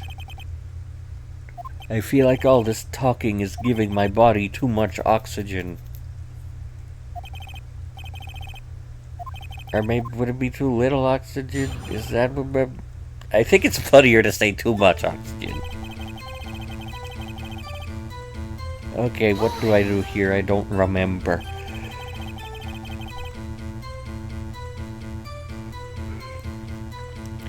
Well, you can find out what trial your father was involved in by playing Miles Edgeworth Investigations 2. Recently given its first ever official English translation through a 2-game collection.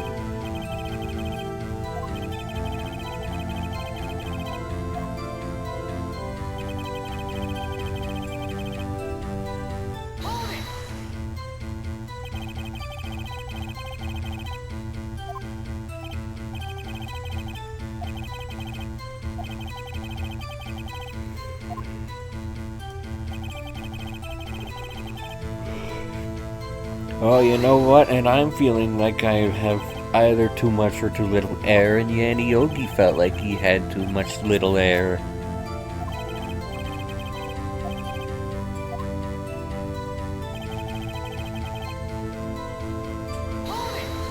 I feel vaguely balloon-like.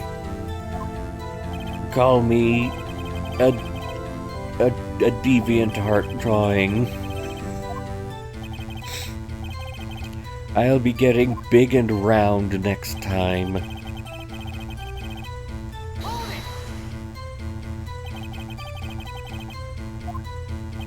I'll be turning blue.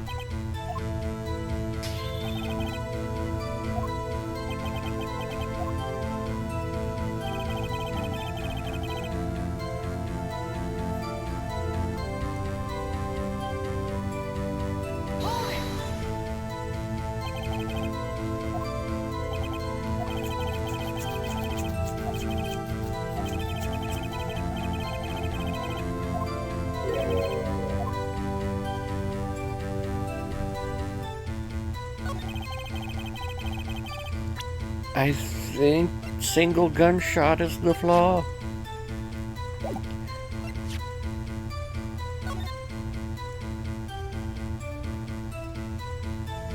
I mean, this does look like 2 gunshots to me.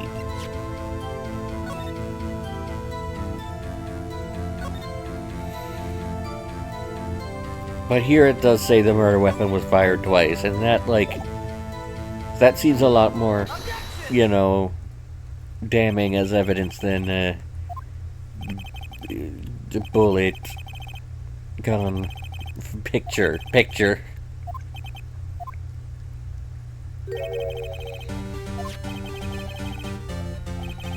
Look at this file, what's more?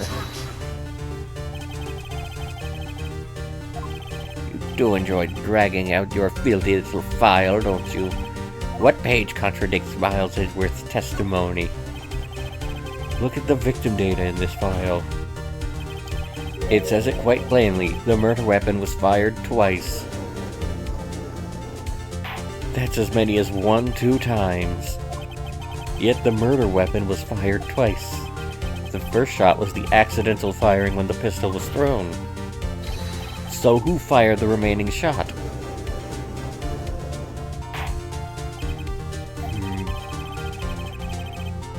I got a yum.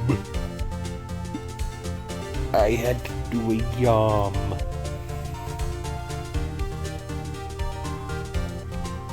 I think that cookie is hitting me. Maybe a little bit.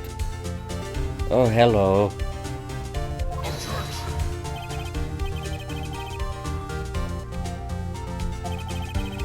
This incident occurred 15 years ago. The evidence is dated. The pistol did fire twice. However, we do not know when that second shot fired. Also, do I have my chat box working on... Oh, it does. Yeah, it's very tiny. Hi, hello, hi.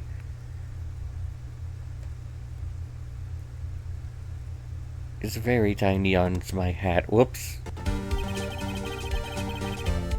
It might have been fired the day before the incident. There is no proof that the second shot had anything to do with this incident. What? I see. You do have a point, Mr. Wright. The murder weapon was fired twice, as we have heard. One of those shots was fired by the defendant, a boy at the time. Do you have any proof that the other shot was fired that had something to do with... Yeah, sure, whatever.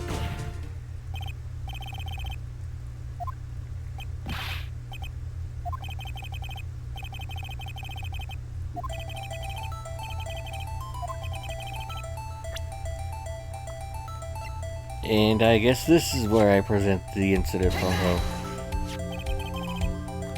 Look at this photograph.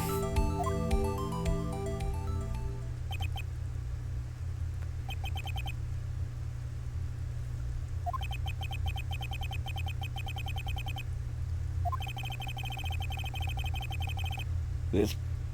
Yeah, it proves that thing. I looked away for a second.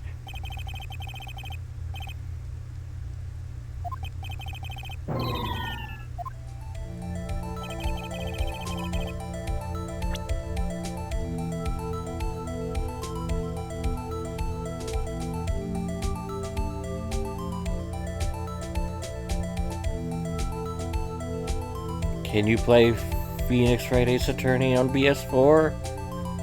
I mean, Phoenix Wright Trilogy has been ported to a lot of things, so like, I think so? I mean, at least I wouldn't be surprised. I don't have a PS4 to know for sure.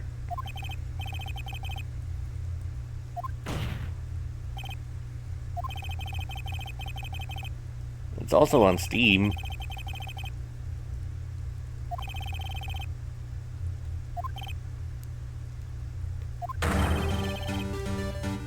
I'm using the DS version for, like, well, I mean, it's half arbitrary, half because I could load a save, and third half, as they all have, because it was easy to download and not pay for. I bought the trilogy on the 3DS. I allowed. It's okay. Anyway, they're like figuring stuff out.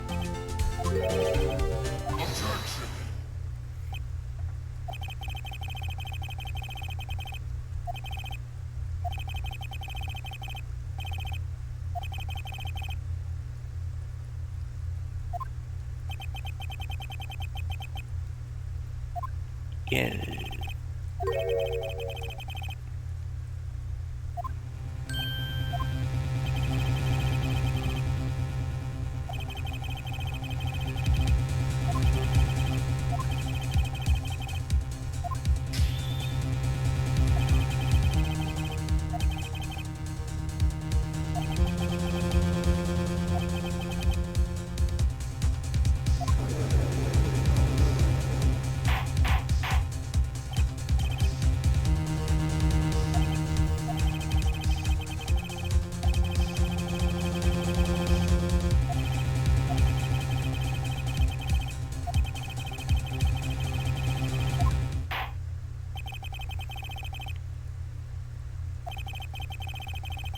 When do we present that other thing?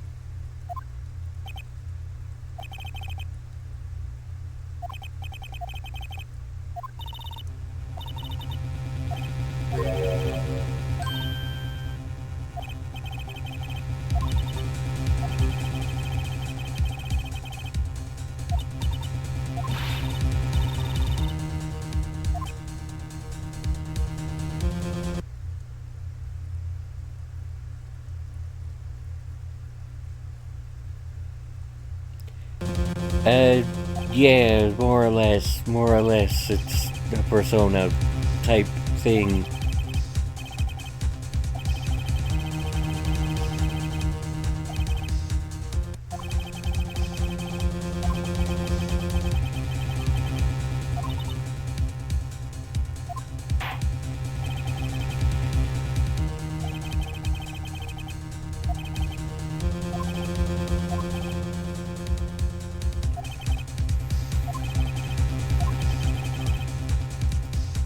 Well, it doesn't, like, move and react to what I'm saying, actually, but, like, it's a representation of me. The legal cookies hitting me, definitely.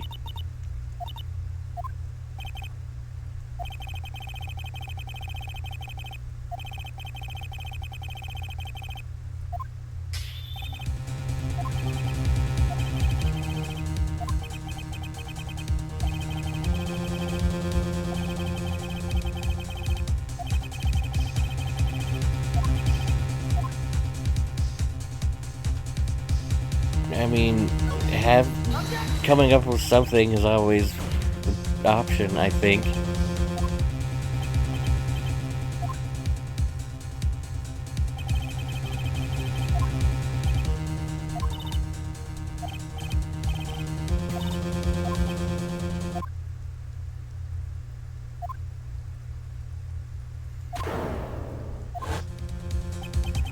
We had a brief vision of a lady.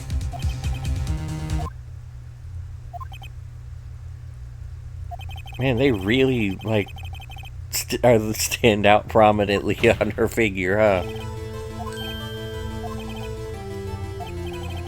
The second bullet, it exists.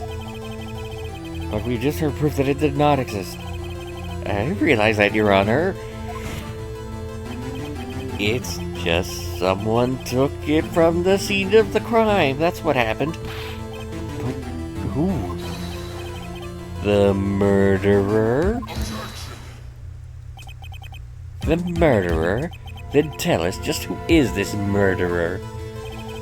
I'm still thinking about that one. So the criminal took the second bullet? Why would he? Huh? First of all, how would he have found it? It's not easy to find a stray bullet, Mr. Wright. Was there some pressing need for the murderer to search for that bullet?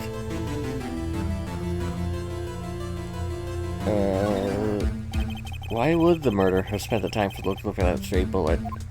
I haven't got a clue. What's wrong, Mr. Wright? The murderer had no reason to take that bullet. You don't want to admit it, but it's true. Had to take it. Had to take it? The murderer? What does that mean? Think crazy. Mr. Wright? Yes, Your Honor. I have no idea what I'm doing.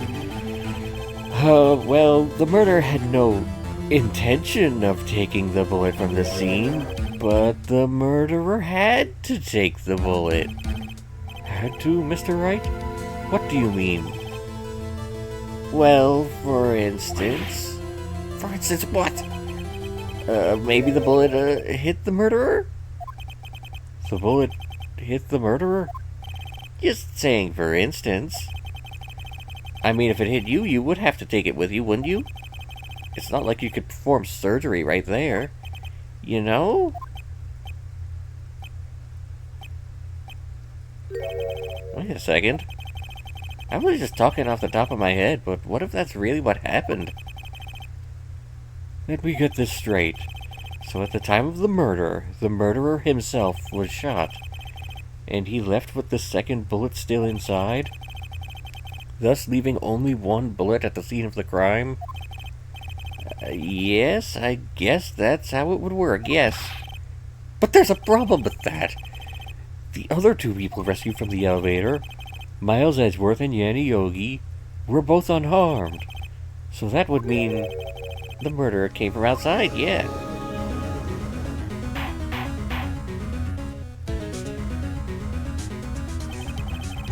The two men fight inside the elevator. Trying to stop them, the boy picks up the pistol at his feet and throws it. The pistol discharges and the bullet goes through the elevator door and hits the murderer outside. The boy loses consciousness. Then the murderer opens the elevator door and sees the men inside.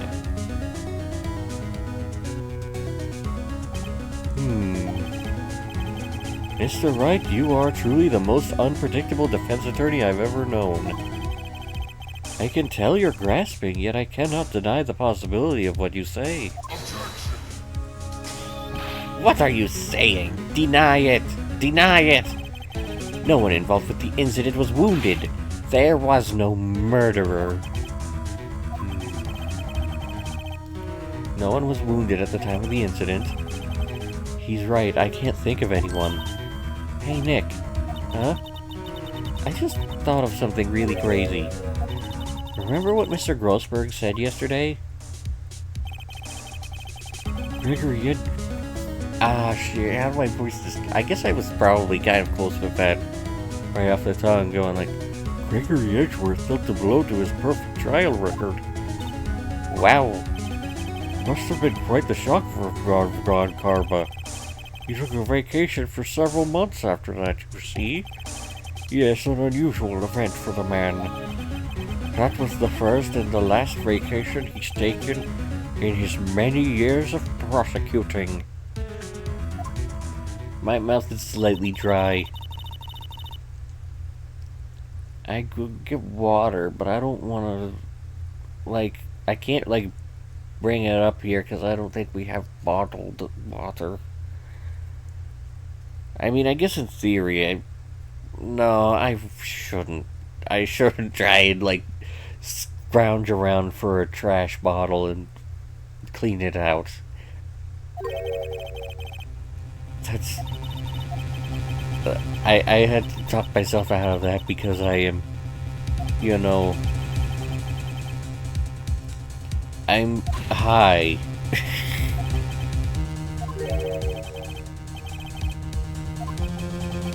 And apparently either oxygen deprived or having too much oxygen.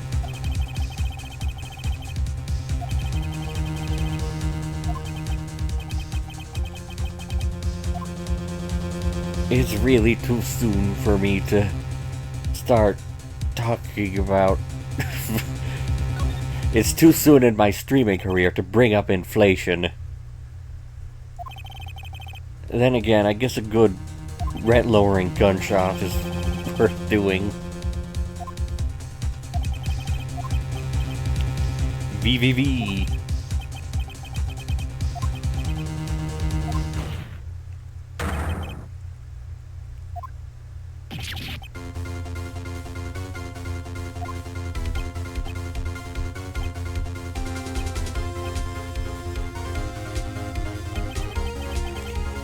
Get this dick out of the way.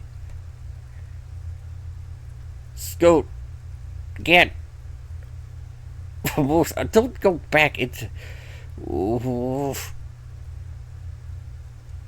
Where's the damnable settings? Where the devil are those settings? I don't know. I don't know how to put you away. I don't know what to do about this weird little booger. It's here forever.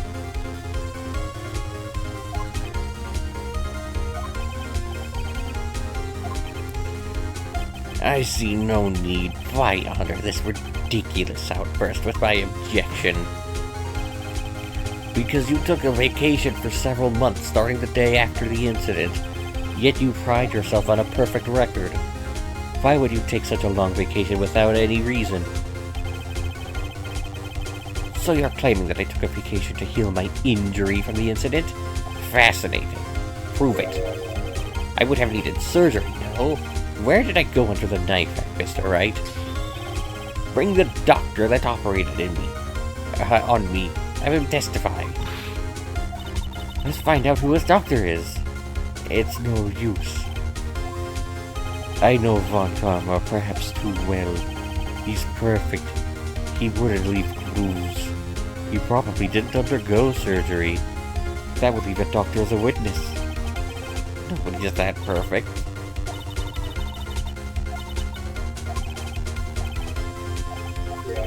Wait, what does that mean? That bullet has to be somewhere, but where? Can you produce evidence to prove that I was shot? Alright, Von Karma. I'll prove it.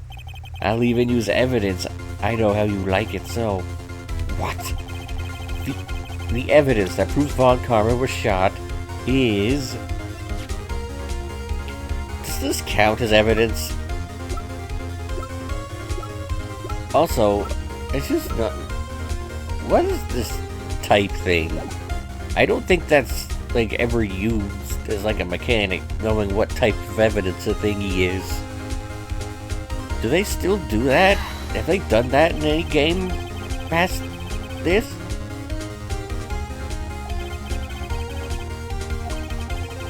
I think it's unlikely that Von Karma performed surgery on himself. But he may have performed surgery on a grape. The bullet's still inside it. Is that even possible for all these years? Well, there's one way to find out. We could use this metal detector. I don't know if using this counts as you should realistically count as using evidence. I don't think that... Sometimes Phoenix just puts his toys in the court record.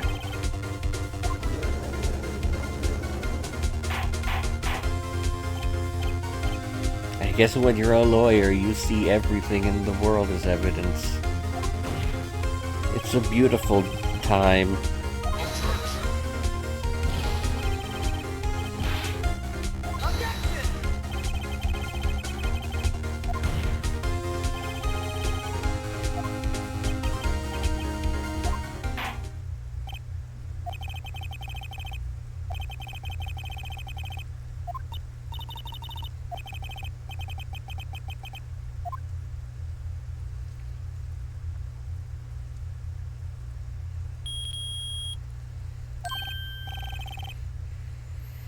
It reacted. Something's inside his right shoulder.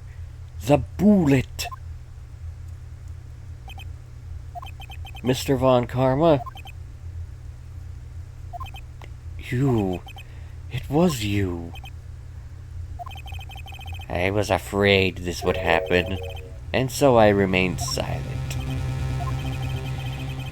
Indeed, there is a bullet in my shoulder. However, it has nothing to do with this incident. What? I was shot in the shoulder long before the DL6 incident. I claim the bullet in my shoulder has no relation to DL6. But Mr. Von Karma, can you prove that? Prove? I have no obligation to prove anything.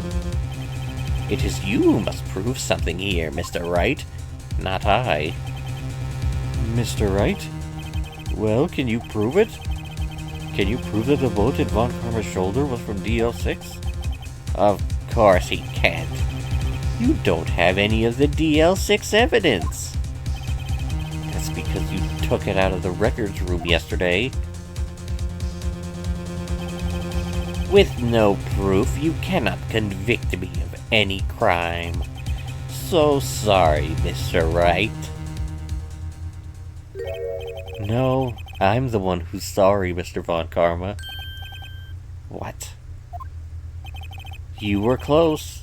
1 day away from freedom. You see, I have proof. What? Who would have thought you would have dug your own grave trying to convict Edgeworth? I can link that bullet in your shoulder to the DL6 incident. And here's my final proof.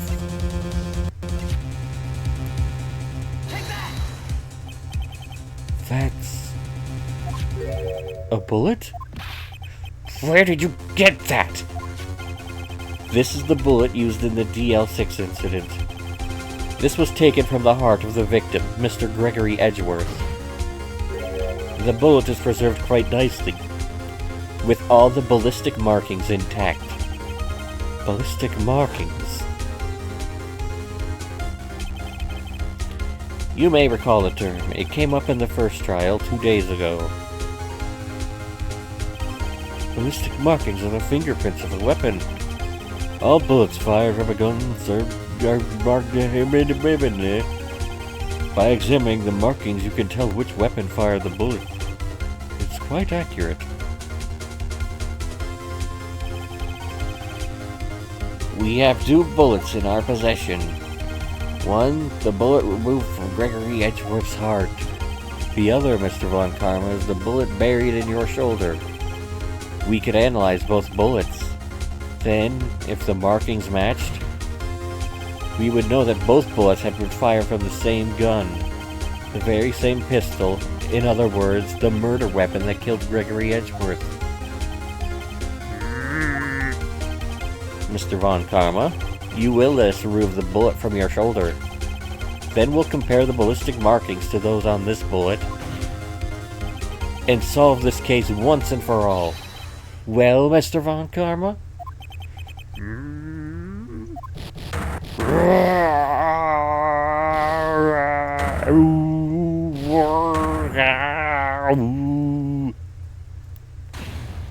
Skin.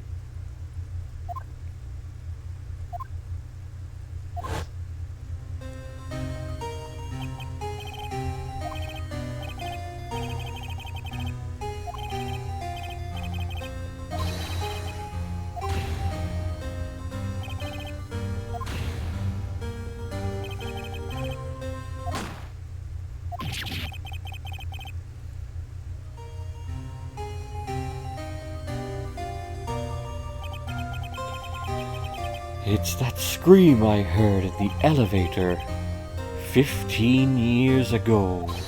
Von Karma, it was you who screamed.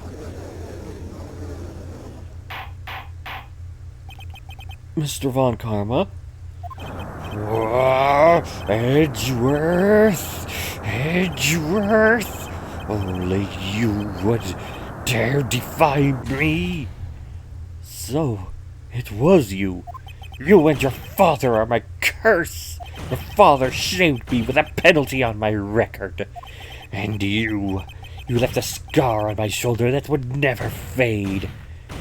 I'll bury you. I'll bury you with my bare hands. Death! Death!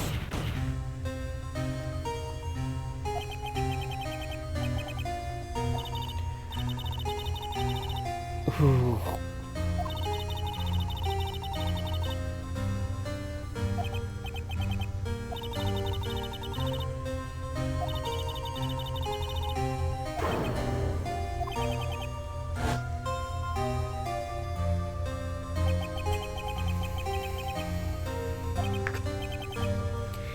Me penis-sized. Whoa.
Man, you had two individual perfect crimes, and yet somehow them linking to each other, it was that fucked it up. The moral of this story?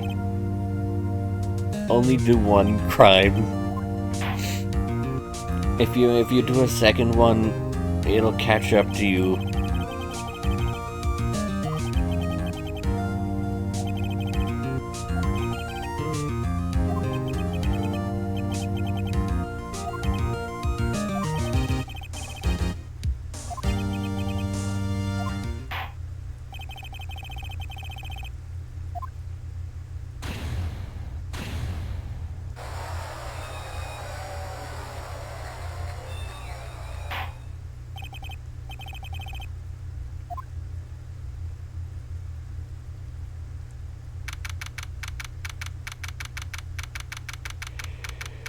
We did it! We saved the courtroom!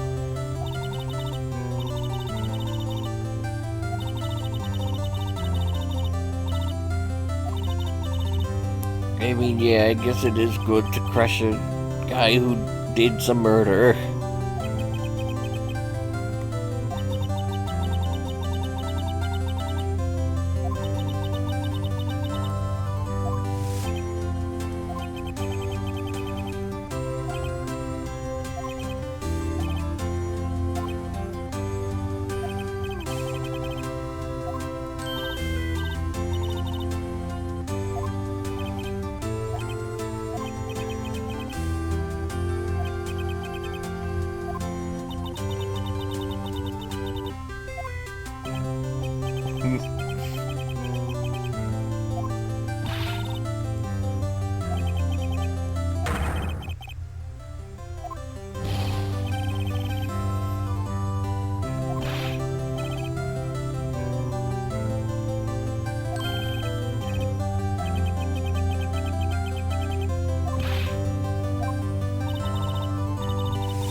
Alas, none of them were quite good at detecting the real culprit from basically nothing yet.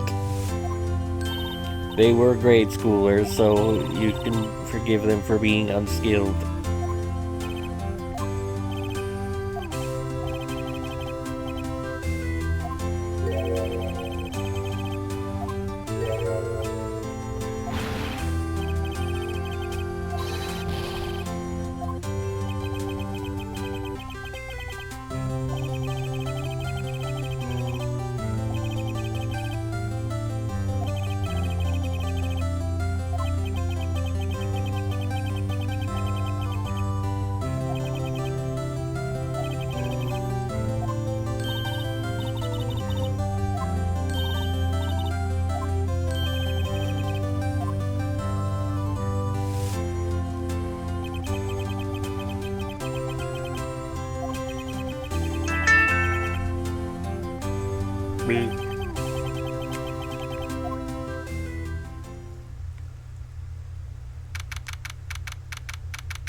What a case.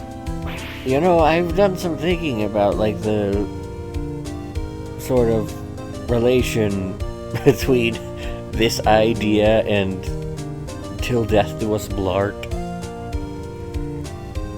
That's the podcast where the McElroy brothers and two other people who I don't know very well, they watch Paul Blart Mall Cop 2 every American Thanksgiving.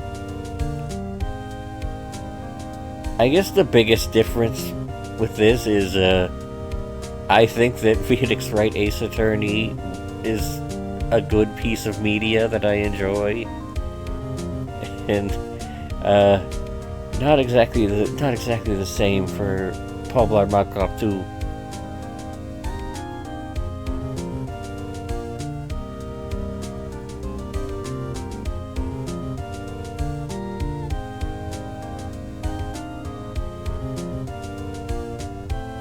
I mean, at a certain point, that kind of thing just becomes a tradition rather than like a funny thing that you do. Like,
do you think Ace Attorney 7 is gonna happen?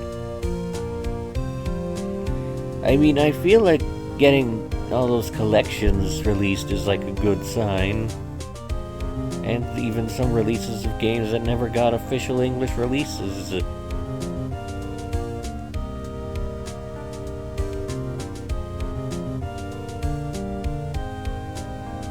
I can only wonder what the heck would happen. What the heck would happen?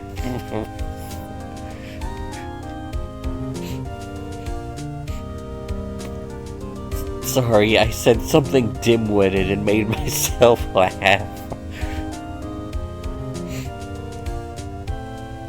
I completely lost my train. Oh, right. They did Athena dirty. I think she deserves a starring role, is what I mean.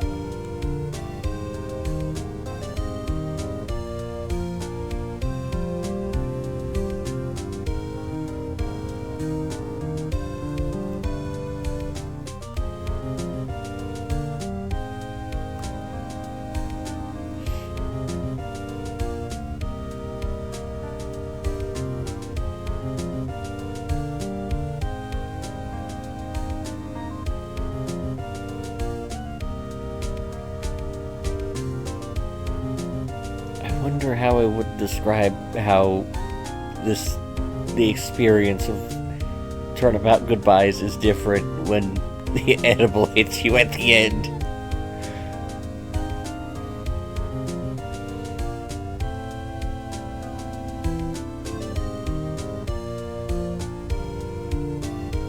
We'll get them also color-coded.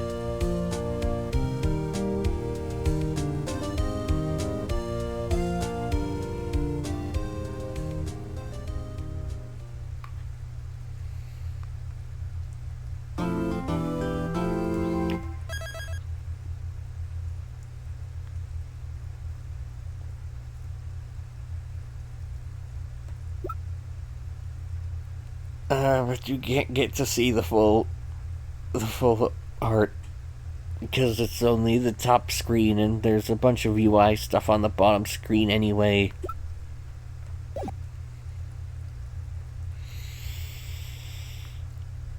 Yep, that was almost Christmas, anybody.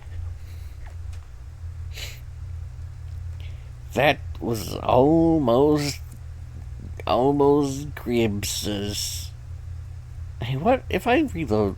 Yeah, it does still stay the green.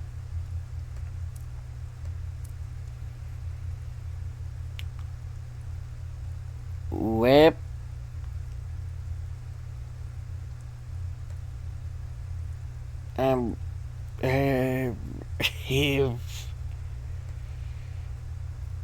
Yep, that's the stream. I should end it before I start getting scared of something. The scary cookies I have eaten. Is there anything I might want to talk about before I go? Well, I'm like free now, kind of. I might just be able to cobble together a consistent upload schedule. Maybe. I also should be thinking about getting, like, a job, so that's, like, not quite the same. So, I mean, that's something that might hold that back, but...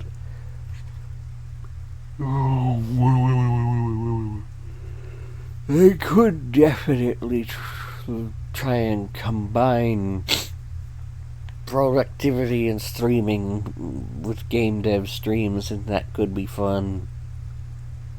Or I could combine playing video games and not talking with playing video games and talking.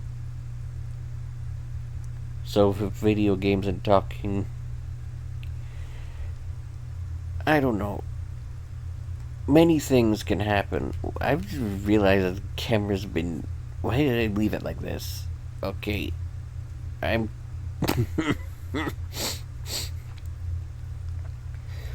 Yeah. Always remember, what message do I send you out on?